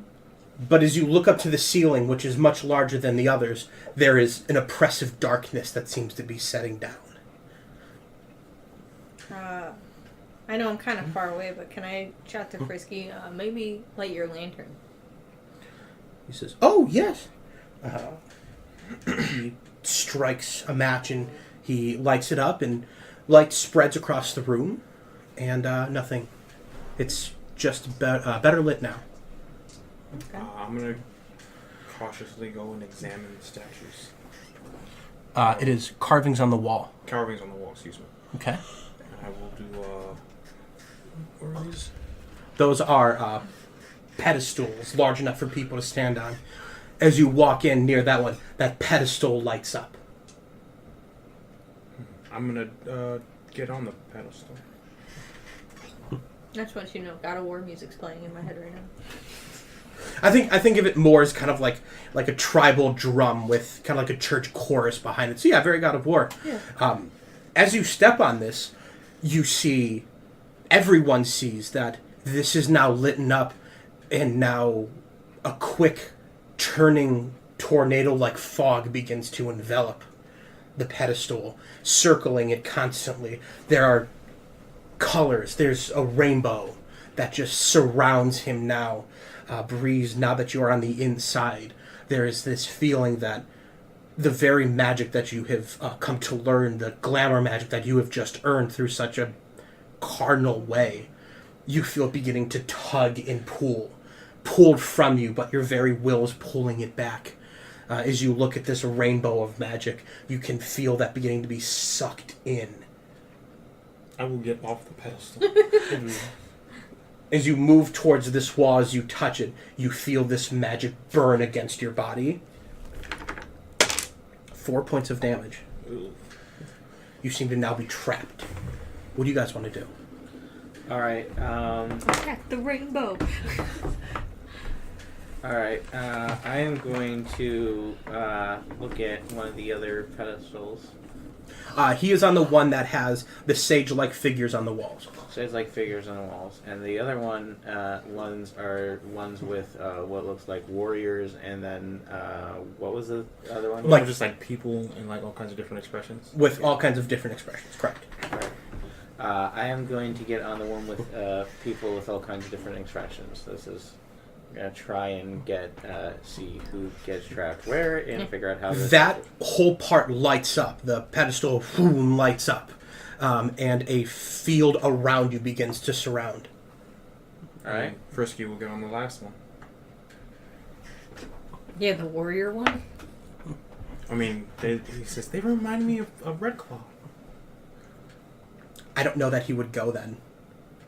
If it were to remind him of Red Claw, no, he would be reminded of the You're right. savage violence. So he'll probably stay by you. Savage violence? I feel like I know who needs to go on there. Fine, I'll go on. Cass looks over and she sees a child. You too feel this vortex filling around you, trapping you on this. I guess Breezer just will focus on not letting his magic be stolen from his body. Okay. So, we're going to start with Breeze. I hope this is a puzzle and you guys didn't willingly just put yourself in traps. Yes, and yes. You feel there is very feeling of the essence of magic itself. And whatever that omnipresent thing is, when you can just rest your mind and rest your body, that your magic somehow just fills itself, part of you feels like this is that thing. This is a well of that. But you feel like it's now taking it back. And you have to find a way to resist this. You have to find a way to prove to it that you are the rightful wielder of your magic. Oh. I'm gonna have to pull out my lute, and I'm gonna have to play the best song I've ever played. I'm gonna try to. This is the best song in the world. Okay. It's true. All right, I'll tell you what. Song in the world. Spice it up for me. Soul. Give me more. You're just playing music to this thing. I'm gonna play. I'm gonna play a Mastican rendition of Kashmir. That's what I'm gonna try to do. Okay. Just like deep, lush, like almost psychedelic, highly. It's as complicated as he can play, and it's gonna sound almost like they're two different lutes playing two different tunes almost at the same time. All right. Man. Give me a performance check. Can I use my inspiration? Yes, you can. Yes. Yeah. And then that's going to be 17 plus 6. My expertise plus 3. So 17 plus 9. So 26. All right. Remember that number. Nikos, you're standing on this next pedestal where there are emotional people looking down at you. This vortex you feel has trapped you in now. You're looking at these beings, and you see there is a range of emotions. Mm-hmm. What emotion does Nikos see that he's drawn to? Like, you see them all, but there's one you've seen first. There's one your mind has drawn you to see first. All right. Oh, ooh. My brain immediately went to Agretzko. Oh, but I have to think. I really do have to think. Do you want to come back around? I'll come back around. You come back around. Okay. Lucky Emily. Emily. Yes. As you appear on this, you look around and you see these massive, muscular, war-painted tribal tabaxis. They now, as you see them on the walls, they remind you of Red Claw, if Red Claw's older brother had an older brother.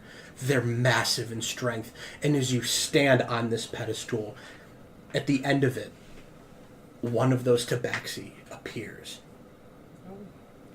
Large, bulk, not just muscle, there's a girth to him. He has in one hand a shield as tall as he. And he puts it in front of him, and he steps forward, and he makes a pushing motion. And he nods to you. I'll take my shield out and Do the same? All right. He steps to the middle of the ring, and he puffs out his chest. A show of intimidation. Think this is very much a sumo wrestler. That's exactly what I was thinking. There's like on his chest, it's all very round. It's solid. It doesn't look like there's muscles, but should you hit it, it would ripple. But there is a girth. There's a strength underneath of it that you might not fully understand.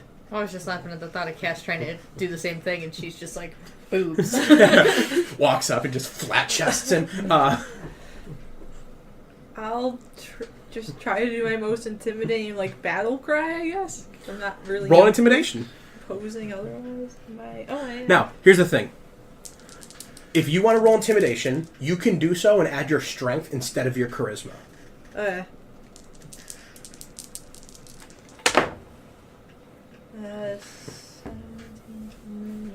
21. No. 22. 22, you walk up and you slam your hand against your shield and you just assert yourself forward. And you see him wince. Like, he kind of moves to defend, but he sees you haven't attacked yet. You feel like you have the mental edge. So I'll let you go first. Okay. You have overcome his mental game. You deserve to go first. Okay. Hearing a lot of weird sounds in these vortexes, aren't I? I guess I'll attack. All right. Now, the purpose that you have gleaned is that you need to move him out of this ring. Okay. And you can see from where you're at, it's about 20 feet in both directions. Okay. So basically, you're doing a shove. This is going to be an athletics versus athletics. Okay. Can I use my inspiration? Yes, you can.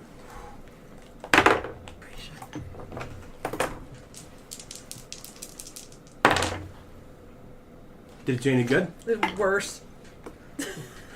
That is 11. So you run up, you put your head down and your shoulder forward, and as you push into him, you just feel this gelatinous push. And he is going to try and use that, and he's just going to try and belly bump you straight back. This will count as a shove. Go ahead and give me another athletics. Okay. Do you want to use the cup holders? Oh, okay, now. 18. We're gonna get you one of these. Alright. I thought about buying one of those, honestly. With the 23, Oh. he just extends his belly back, and you just stumble back about 10 feet. Oh. Okay. He moves 10 feet, and he takes his shield, and he'll try another as he slams his shield against you. Dead.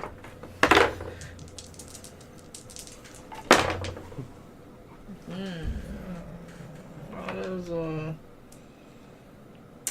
6.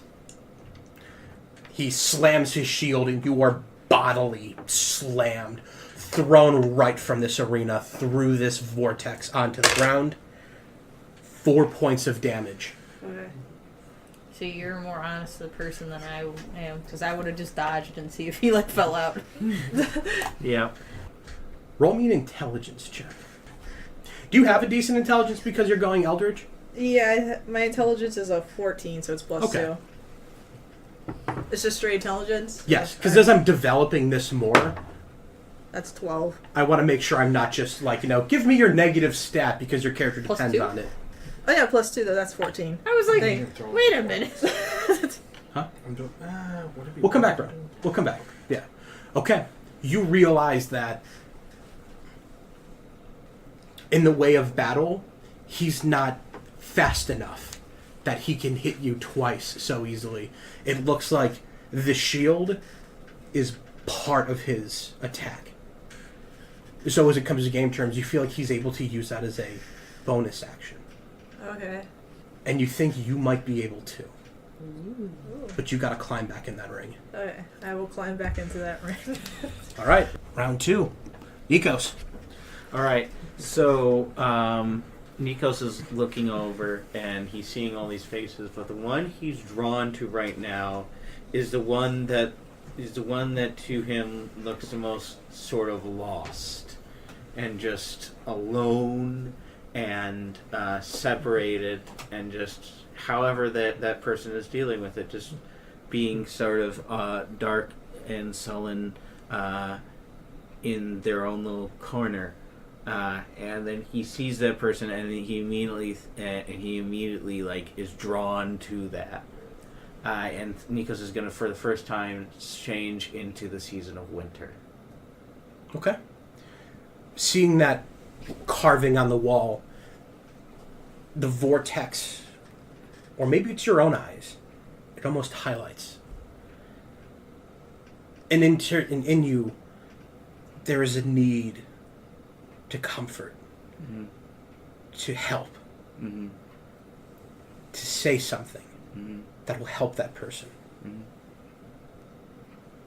that's what you need. You need to see his misery, and you need to help him. You need to tell him something that'll make him feel better, that'll connect with him, that'll make him feel something that makes him not feel so lost. All right. Nikos is going to cast light on the end of the staff and use it to illuminate his hand, hold his hand out, and he's going to say, "Take my hand, and we can find our way back together." You're going to be sticking your hand through this vortex, and it's going to hurt. I know. 2 points is you do, it hurts, and you walk through this entire vortex. 7 points of damage. All right. And you put your hand on the wall, and the ceiling above you fills with light. And all of the faces on the wall are happy. And Nikos is going.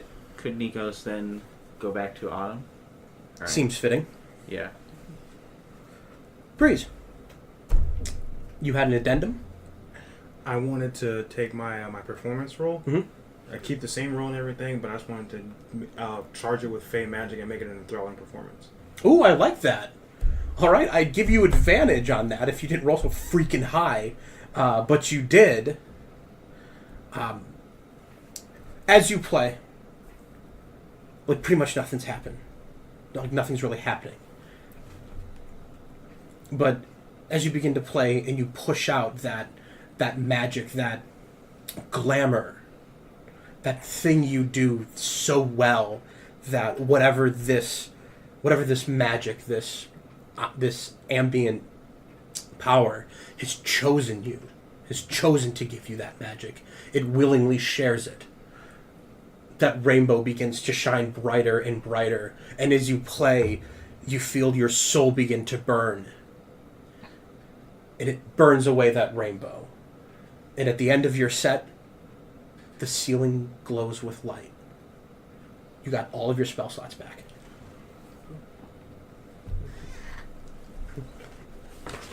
Where's Cass. my magic vortex? yeah, fucking. Cass runs up and pushes you out. Goes, my turn. Cass, Yes. you're back into that ring. Yep. He appears again, and he moves to the middle. We'll do the same. Now, give me an intelligence check. 8. You are going to be working without your bonus action to hit. Go ahead. You all go first, and he will resist. Stop looking. That was an 11. You apologize to yourself. When he steps forward, you put your shield forward and you push into him. And when you feel that push into his stomach, you just push again, and you're able to move him back 5 feet. Oh. Everyone's surprised. He will try and push you back. Go ahead and So roll against athletics. Yeah. You're tired. That was a crit fail. Oh, he is going to take his hand, and he kind of reaches it down, and you see that his hand is like the size of your torso. He splits his fingers around your throat and just shoves you to the ground. Ow.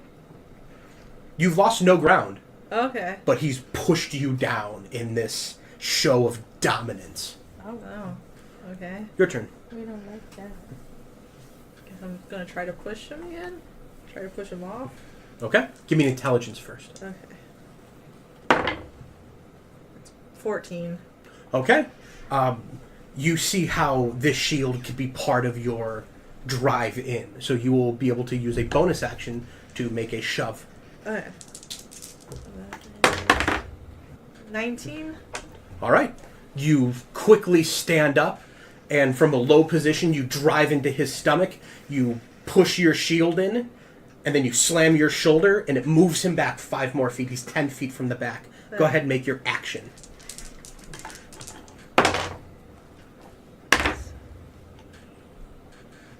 Soft 20. 21, he resists. His turn. He will push you with his bonus action. Go ahead and resist. There's the rolls I'm used to. 8. Meets beats. You are able to resist his shield bash, and he's going to try and push you back with his hands. Is this just gonna be like for the next hour you guys pushing each other back 5 feet? 12. 14. He pushes you back. There. He will step forward. We'll put you back in the center of the ring. Your turn. Okay. I'm gonna try to push him again. Bardic Inspiration help her at all? We can't see her through the vortex, can we? You can see her. It's whether she can hear you or not. Alright. 25. Boy, you beat him. Yeah. So you push him back? Yeah. All right. So with your bonus action, you're able to shove him back. Go ahead. Use your action.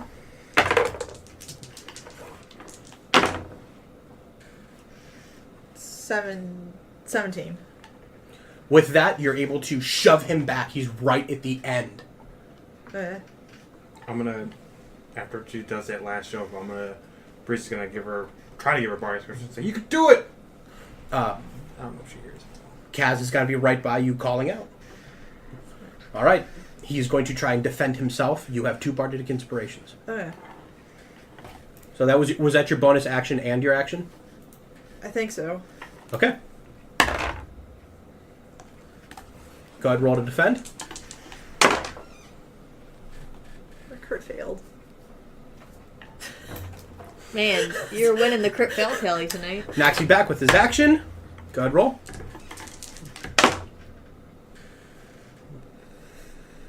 8. 9.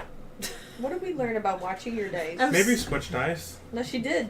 I haven't. I'm an idiot. Okay.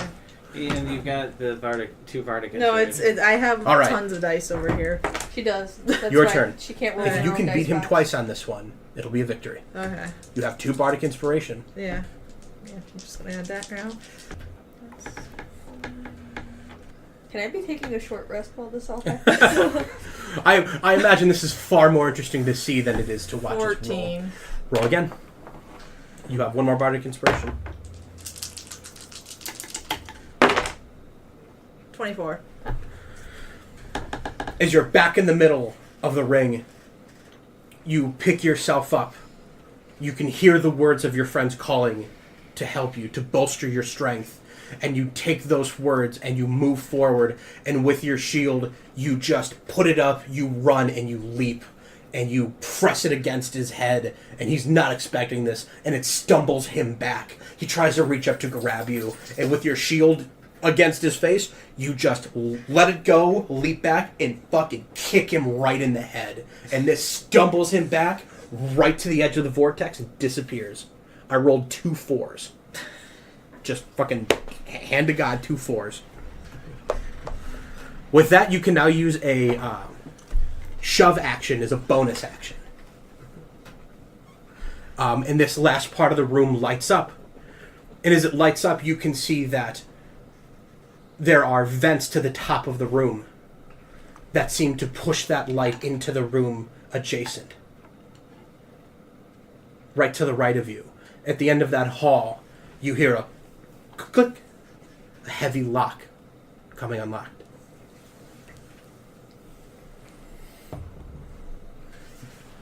What do you do? I think we go towards the unlocking sound. Yes. All right, Yeah. who goes first? Could I get some healing? I will use my last healing salve on you. That's 1d4 healing.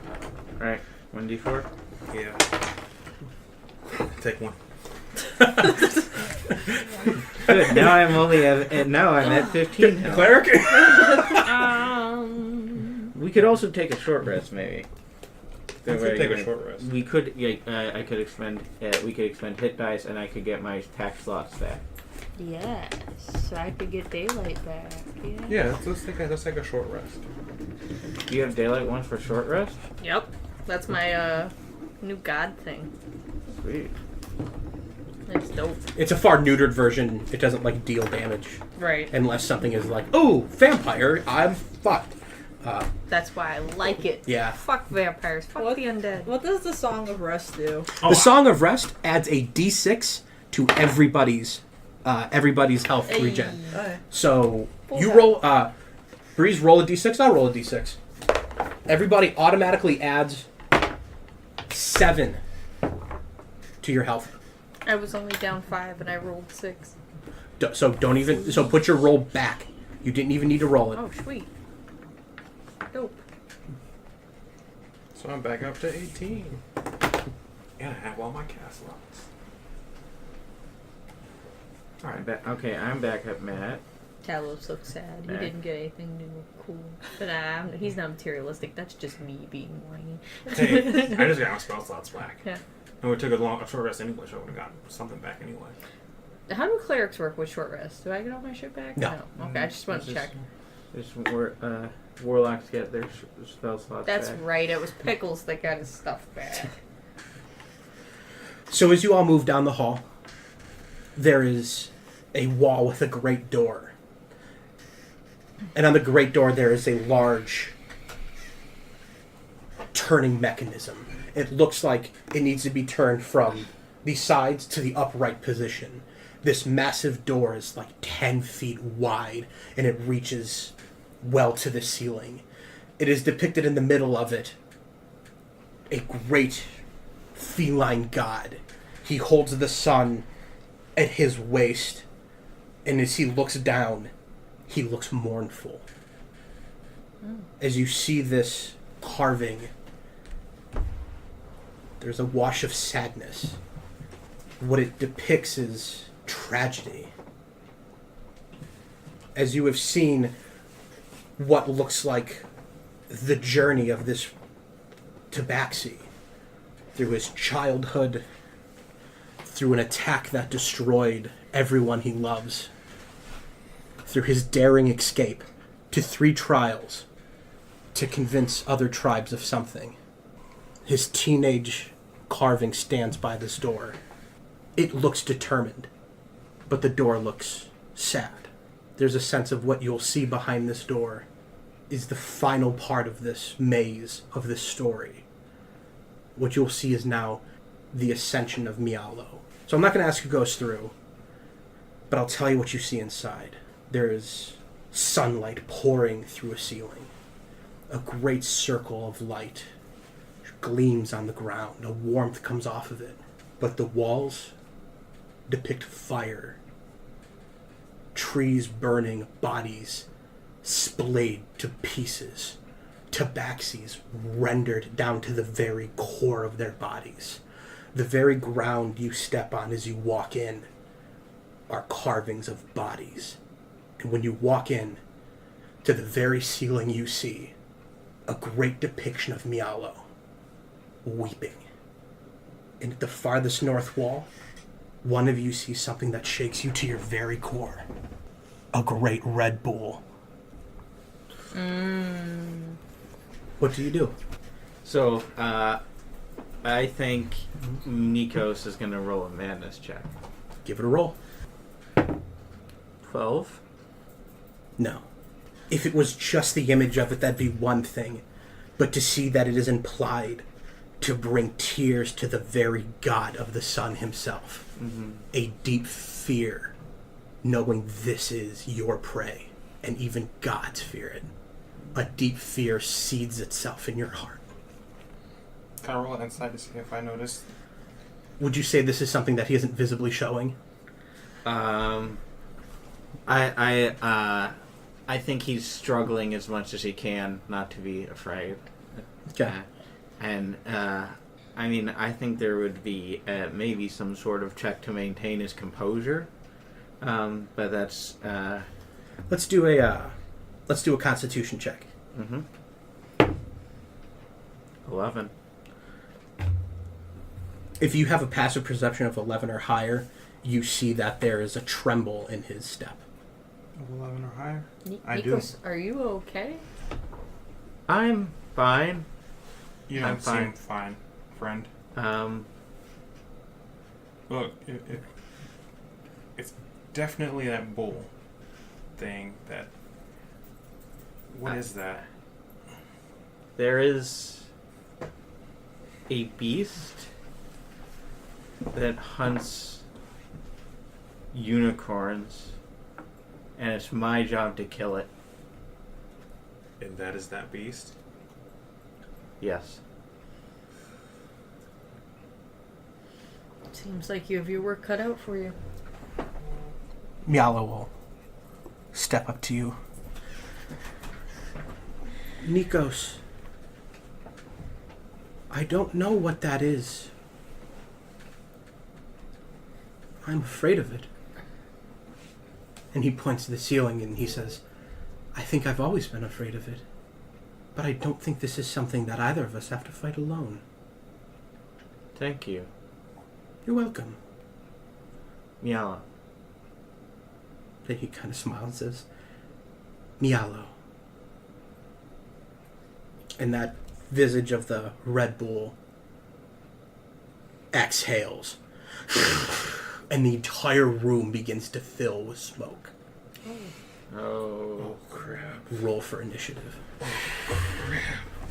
Good thing we took that short rest, y'all. Yeah. So, we are going to start this round off with Cass and Kaz. Now, the room is completely filled with fog, and you can't see anything in front of you. If you are standing next to somebody, they are almost completely invisible. Oh. Can I do like a hearing perception? Sure. It's 11. You hear Kaz crying. You hear nervous strumming. Ding, ding, ding, ding, ding. You can hear that something has been moving from the area of where that depiction of that Red Bull was. Okay. Would that count as my action? We'll call it a bonus action. Okay. Can I hold an action now, or is that... Yes, you can hold an action. I'm just holding action to attack, if so I can see, like, the enemy. Okay. If you see the enemy, you'll make an attack? Yeah. Okay. If you want to do it from your spot, you have to have a range attack. Okay, I have a crossbow. Okay. So. Alright, Talos. What is this circle thing in the middle? That circle thing, from the best you could tell, sunlight was coming down onto it, and it looked like there were runes on it. I would like to stand in that area. Does that do anything? It does not. Okay.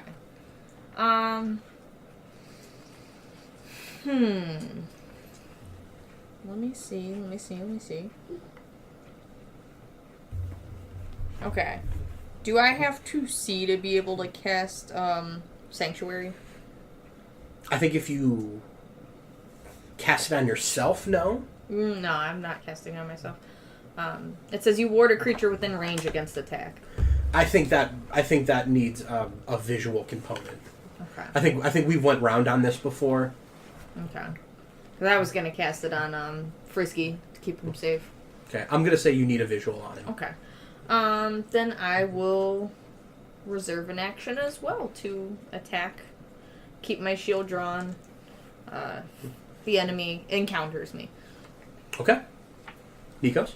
I am going to cast Fairy Fire centered on where I saw the bull last and try and see if I can catch it in a 20-foot cube of green light that might we might be able to see it through the fog then.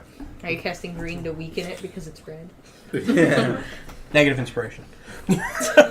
Christmas jokes. Is a Well, no, that was- dexterity. All right, Fail. so- It's a dexterity saving throw. So we'll center it on the center of the bowl. Yeah.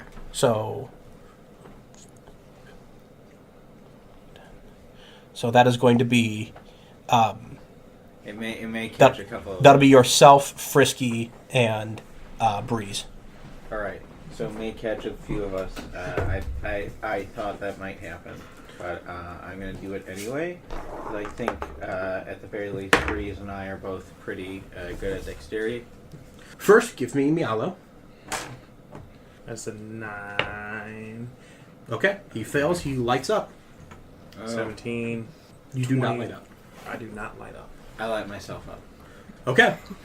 Get lit. Yep. No. Big lit. All right. Anything else in your turn? That's my action. On a bonus action, I'm gonna give Breeze Bardic. I have to be able to see him. Hear him. I think that's the. I think that with bardic inspiration, they need to hear you. All right. No, then as long as Breeze can still hammer me, I'm gonna give him Bardic Inspiration. You're all preparing for the worst. Mialo, however, might be prepared to die. As you hear a whoosh and a sickening crunch as it slams into Mialo. 13 points of damage. Good God. You hear, ah! And you see a goldish glow. An idea of where he might be. Cass, go ahead and make your attack. 9. Your bolt goes sailing off into the darkness. I specifically said counter. That's because I don't have long distance melee. Hey, what's your perception? 13 at base, and I'm proficient in it, so I don't know if I add that. What is? Yeah, if you add your proficiency. Jesus Christ. 17. 17. Yeah. In an instant, there's this density. There's a feeling of air displaced. Something has appeared beside you. Alright. I'm gonna attack it. That's what I do, I guess. You're attacking into darkness. You have disadvantage. Oh. Stow that. Dark vision? Regular. This isn't about fog is what I meant. You're attacking into fog, but you have advantage. Not advantage. Straight roll. Just make a straight roll. Just a straight roll. So that God is save. 23. Yeah, you fucking hit him. Aha. So there was a bit of a glow. There was a glow, but it wasn't from yours. All right. Something else had glowed. All right. So, 2 damage.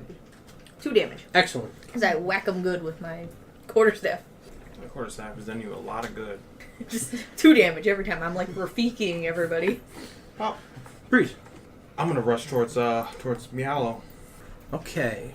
Towards the sound. Yeah, at least he's the sound. whining pretty hard. You can find him. Yeah. All right. Go towards him, and I'm gonna cast Healing Word on him.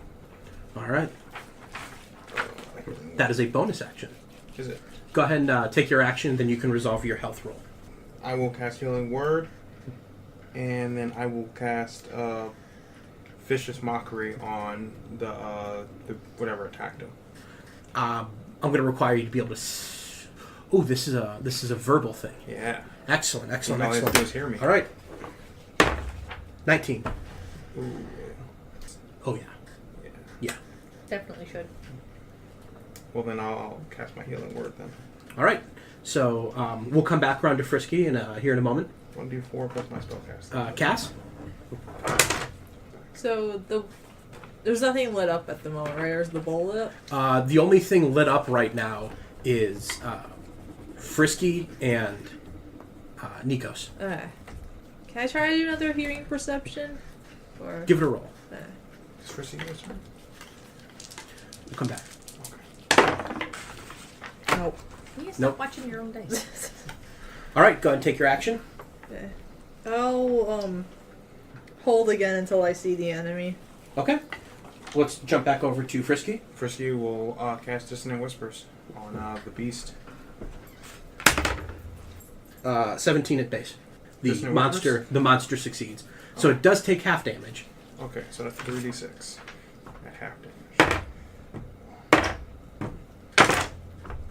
Takes 4 damage. You have movement too. I don't know where he's gonna move. Okay, me and then can Breeze move too with Friskey? Yes. We'll move into the circle with Talos. All right. When Breeze and Friskey move into the circle with Talos, that light shines and it pierces through that fog, illuminating this area. The place where you're standing now is perfectly clear, and you're able to see this creature. Jesus H. Christ. A Minotaur? Oh. I did 2 damage.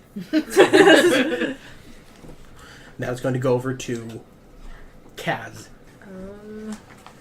Can you do, Kaz? He's gonna cast Bane on the creature. All right. I believe it has to save. Yeah, I don't remember what it is. Hang on. It is a 16 at base. What is the spell? It would be 10 plus charisma. Okay. Yeah, it beats it. And then he'll give a bardic inspiration to Breeze. All right. Talos? I'm going to jump back, knowing I'll probably take an attack of opportunity. Okay. And I'm going to try to cast on him. All right. That is going to be 22. Alright, that'll definitely hit.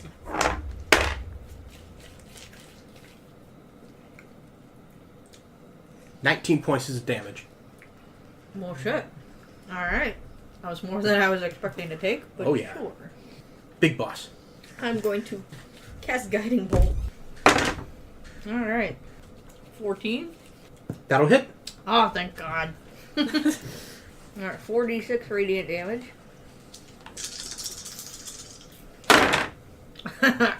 Okay. 13. That'll be 13 points of radiant damage. And the next roll made against him will have advantage. Nikos. All right. So, I am going to cast Hex on him. I'm going to drop the... going to drop, of course, the fairy fire when I do so, because I need to maintain concentration in order to do Hex. And I am going to Eldritch Blast him. Okay. All right. So I've got advantage thanks to Guiding Bolt. So that's a pretty good thing because that was bad. Oh wait, I need to. There we are. You can reroll your proficiency if you have advantage on it. Yeah, that's. I can see the number you're gonna hit. Yeah, it is true. I just wanted to see how high it would get. But that is a 21. That'll hit. Roll damage. All right. So, D10 plus 3/4 plus D6 necrotic. Man, that is 4 force and 1 necrotic. Maybe he has advantage on damage. Oh, but I hexed him for strength, so he Excellent. has disadvantage of strength. That turned out extremely useful not too long ago. It is going to put its horns down, and it is going to charge Breeze. Oh, no. Rip. Dex saving throw? Strength saving throw. Even worse. Whoa. 15 against 20. AC. 15. Oh, guess my... Yep. 14. Nat 20? 14. I got a nat 20 on my strength saving throw. That's good. Okay. Jesus Christ. That is. This is my day. Can't wait to give Sarah the sheet. With his head down, he runs forward and he slams into Breeze. Wow. I think he should have disadvantage on damage rolls, too. 15 points of damage. Oh, God. There were a lot of ones. So I could have really been messed up. He runs forward with his horns down. He slams them through your armor, and you feel them pierce into your body. He tries to pick you up, but you're able to push yourself off of his head and stumble back. There are 2 massive bleeding holes in your stomach now. It's gonna be fun explaining to Sarah how her entire party died while she was gone. And that is going to go to you, Breeze. I have 2 more spell slots. Oh, the last thing he does, and you all see, there is this great belt that is around what meager clothes give him decency. This great gold belt glows, and he vanishes and reappears behind Nikos. Oh, great. We need to stop having bamfing people. Can I still right? see him? Oh yeah, he is towering over Nikos. He towers over all of you. Okay, good. I'm going to cast Shatter right here, right behind him. That's gonna hit me. It will hit him.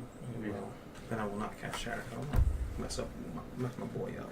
I'm sure your boy appreciates that. I do very much. Thank you. I'm going to guess he doesn't have a lot of wisdom, so I'm going to cast Tasha's Hideous Laughter on him. Ooh. What's he got to beat? Dude, if the Minotaur starts fucking laughing, I'm He's out. just on the wisdom saving throw. 16. And that's against, what, my wisdom? That is against your spell casting modifier. This should be on spell sheet.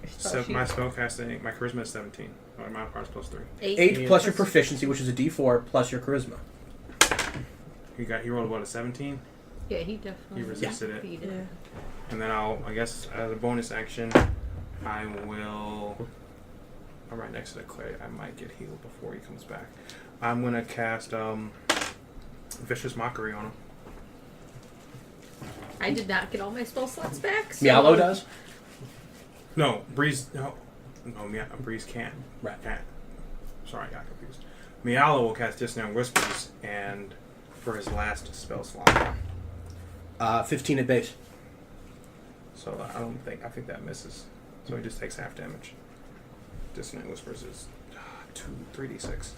5. Not bad. 7. 7 damage. And then he'll do try Vicious Mockery also. Okay. 14 Yeah. plus more. That misses. Yeah, it doesn't hit for him. All right. Do you either of them want to move? Get further away from this thing? Go run right up to it? Go into the blender? No, Breeze can't really move too well right now. And Friskey's gonna stay where he is. Friskey doesn't want to be right up close to this guy. Cass and Kaz. Okay. So if I throw the lightning javelin from here, would Nikos have to make a dex save? Yes, he will. Okay. I won't do that. Unless you try and throw it at him. If you throw it over him, then they'll make dex. If you take it and you just throw it into his ass, he'll take that damage. Okay. So you can use it one of 2 ways. When you said throw it into his ass. Who has the thing to actually call Thundra? That'd be the spear. Yeah, I'll save that for now. I'll run up. I think I can. Yeah. And I'll attack. With just my long sword. Just so you know, this area is still filled with fog. Oh, okay. So your attack will be disadvantage against him. In this area here, it's clear. Oh, okay. Everything else is fog. Okay. I'll still try. The light of Mialo.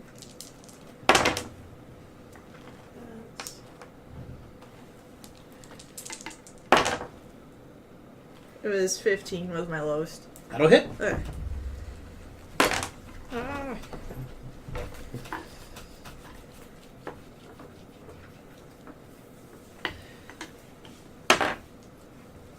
That is 6 damage.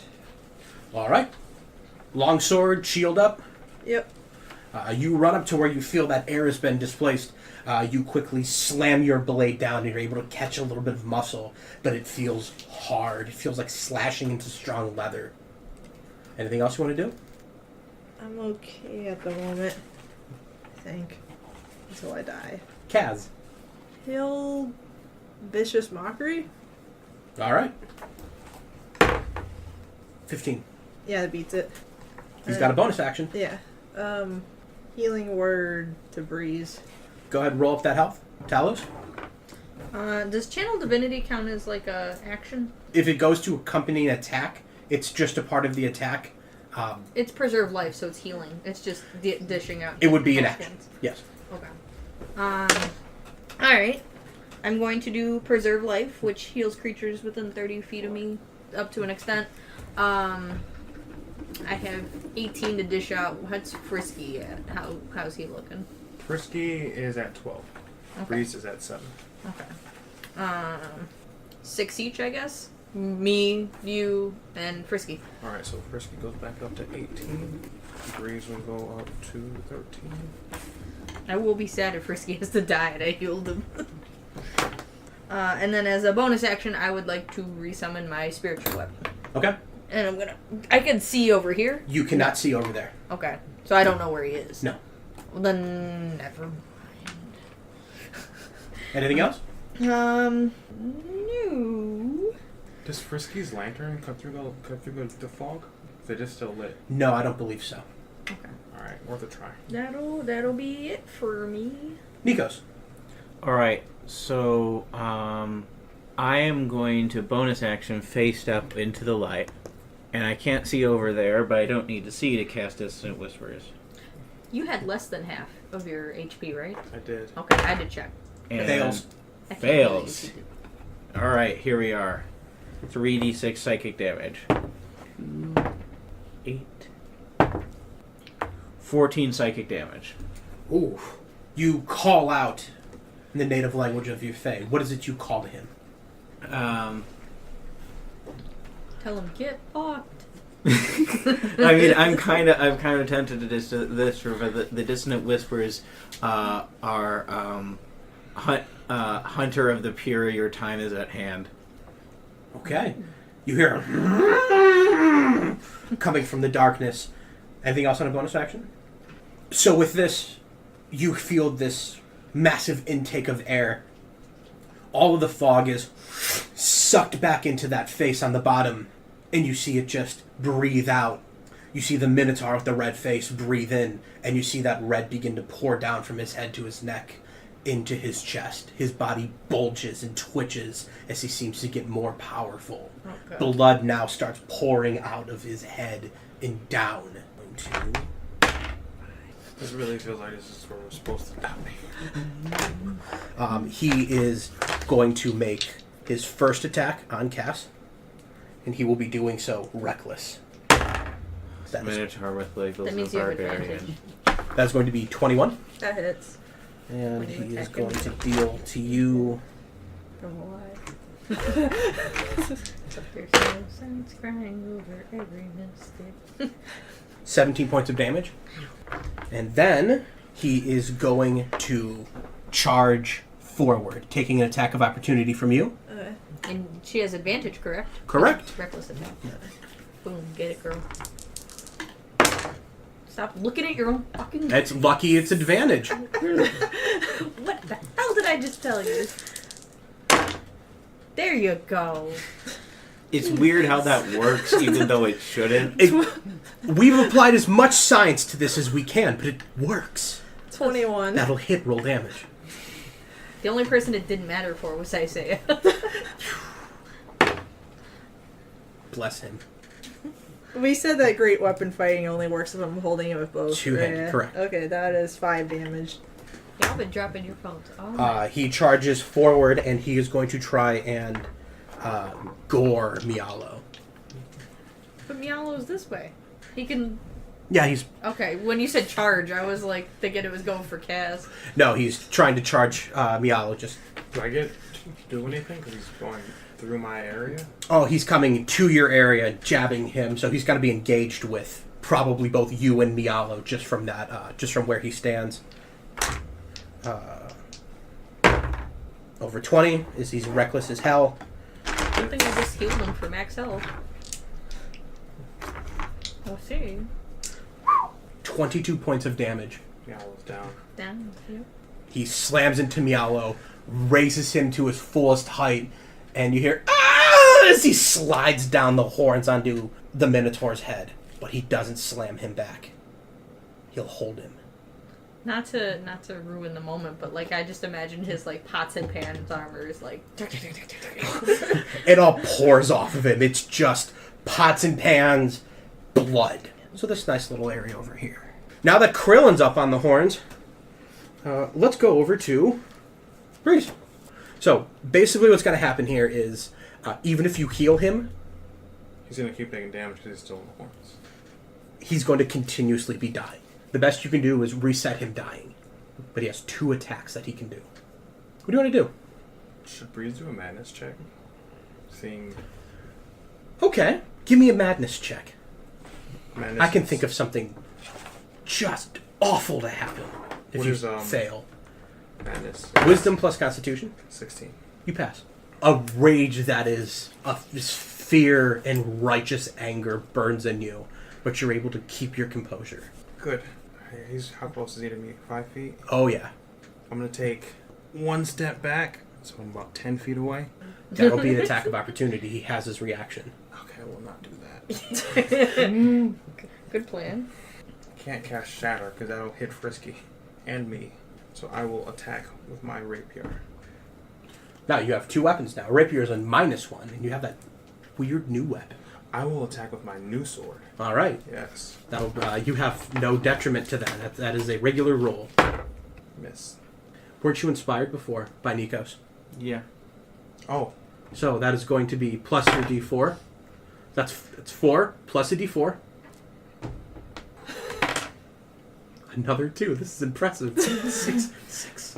Okay. Roll one more just what to else see can if I we roll do? another 2. Break the chain. There you go. Take that D20. I want you to roll it again. Because he went reckless. God, I'm trying! I'm trying for you! Can I roll for him? Nope, I got a 2. Listen, do you guys just want to watch him die? No. Because it's gonna, at this rate. Okay. I have a plan. It's Okay. probably a terrible plan, but All right. a plan. With a 2, every plan's terrible. With my bonus action, I will use my last spell slot to cast Healing Word to prepare to cast Healing Word. I'll tell you what. Here's how we'll do this. Remove the slot. He will not take an automatic death. Cool. That's fair. That's fine. I just don't want him to die before we can actually... But I do need you to roll a life and death save for him now. It's a flat roll. You need 10 or higher. Now? Yes. 18. Okay. Mark a Okay. life in his. Cass and Cass. The room is completely visible. There is frankly, let's level, an obese tabaxi gored on the horns with a 9-foot red minotaur. Blood is pouring down its body now. And there is, frankly, the girliest screaming you've ever heard. I'd imagine he's passed out by now. Oh. I can stab with a javelin, right? Is that, or do I have to throw it? You have to technically throw it. Okay. But you're behind him, so you Yeah. might have flanking. If you can roughest this up, if you can make this anime as fuck, I'll let you make a melee attack with that. I should be good at this, but I'm blanking. The best way to do it is just start. Okay. It is like if you think about the Disney bolt of lightning Zeus would throw. That's literally what you have in your hand. Yeah. Like, my brain went straight to fairy tale. I don't know why. That's fine. Just start talking. Just Okay. You're behind this thing about 15 feet. There's a tabaxi being gored behind it. Yeah. This muscular back and this glowing gold belt behind it. Yeah. So, it's basically like everything looks completely hopeless, and this is like my Hail Mary, like, power of friendship, last stand type thing. Okay. And Come on, she's on a roll. All right, go, keep going. You need the command word in there too. yeah. And so, basically, I like start running, grab it, and just go, Thunder! All right, melee attack. This is advantage because he's reckless. I won't look. Good. Holy See what I'm talking about? mother of 8d6. Okay. Yeah, I have like a melee. Mm-hmm. Okay, so That's a natural Oh, 20. I have 6s. Powered by the friendship You of... have 8. Don't look. That's 20. 29 damage. Add your strength. And 29 plus 3, so 32. You toss your sword and your shield to the ground, and you pull out this lightning-shaped javelin. You grab it by 2 hands, and you go running forward. You call out to Thundra. You invoke her name. You leap forward, and the wooden bolt shines to a perfect blue and yellow light. You slam it into this thing's back, and you feel this massive discharge of energy. You feel the blood quickly evaporate. The fur stands on end, and the smell of skin fills the air as the chest cavity explodes out from underneath this thing. The head and Friskey drop to the ground and turn to stone. You've killed it. Wait, did Friskey turn to stone? No, he's fine. Okay. But the head and all of it turns to stone. Checking. Alright. That was... It had 27 hit points left. I'm gonna rush to Friskey and try to slowly pull the horns out. I'm going to try to spare the dying him. Okay. Walk up, and you pull out the horns. That hurts him. That hurts him a lot. Yeah. You know how that hurts. Yeah. But Talos is near enough to put his hand on Friskey's head and ease him to a quiet sleep. As you all stand there now in this circle, the light has shone back down. You see that your bracelet, the tarnished gray one, you see that in the light it is turned silver. And there is the image of that powerful, godlike figure holding the sun above his head. And you can see the glowing on Friskey's arm. You see that it is turned tarnished gold. The light begins to fill the area now, and Friskey begins to rise up into the air. You all move back, and in a brilliant flash of light, Friskey descends back down, unconscious. Is he buff now? Nope. Okay, just checking. What do you want to do? I'll step into the circle, and I'll kind of get on my knees and kind of cradle his head and see if he wakes up. Are you sure you're not lovers? He's my buddy. He's... You get the sense he's quietly resting. These deep wounds that were once in his stomach and through his back, they've healed with no scars, which is more than will be said for you. With him asleep, you hear a click, and a portcullis opens. And as you all look in the back, there's a single item. You. Oh no. Oh boy. You have to get a prop for it. I just wish Sarah was here. Oh no. To die with us. Oh. Oh god! It has nothing to do with death. You see the visage of Mialo pointing down at an altar where a single card lays. A single card. Nikos, your eldritch magic comes on, and you Yeah. see a twirling vortex, that rainbow magic, powerful now that you feel your eyes burn like staring into the sun. Mm-hmm. There is very little that any of you don't know about the deck of many things. You know the horrors and the great deeds it can cause. The world can change in an instant, or you will suffer far more than any mortal being in a single turn of a card. And it's yours if you want it. This is the end of the session. If you all say no, end of the session. If you take it, we'll see what it is. We'll figure out what happens. But this will change the game and your character. I say take it. Does Breeze take it? Does anyone else want to take it? No. I'll take it. Objections? Alright. I don't like this. It's yours.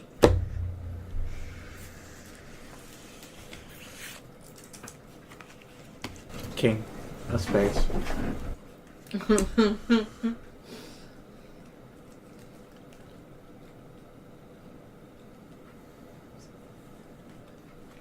Nikos is naked. Game over.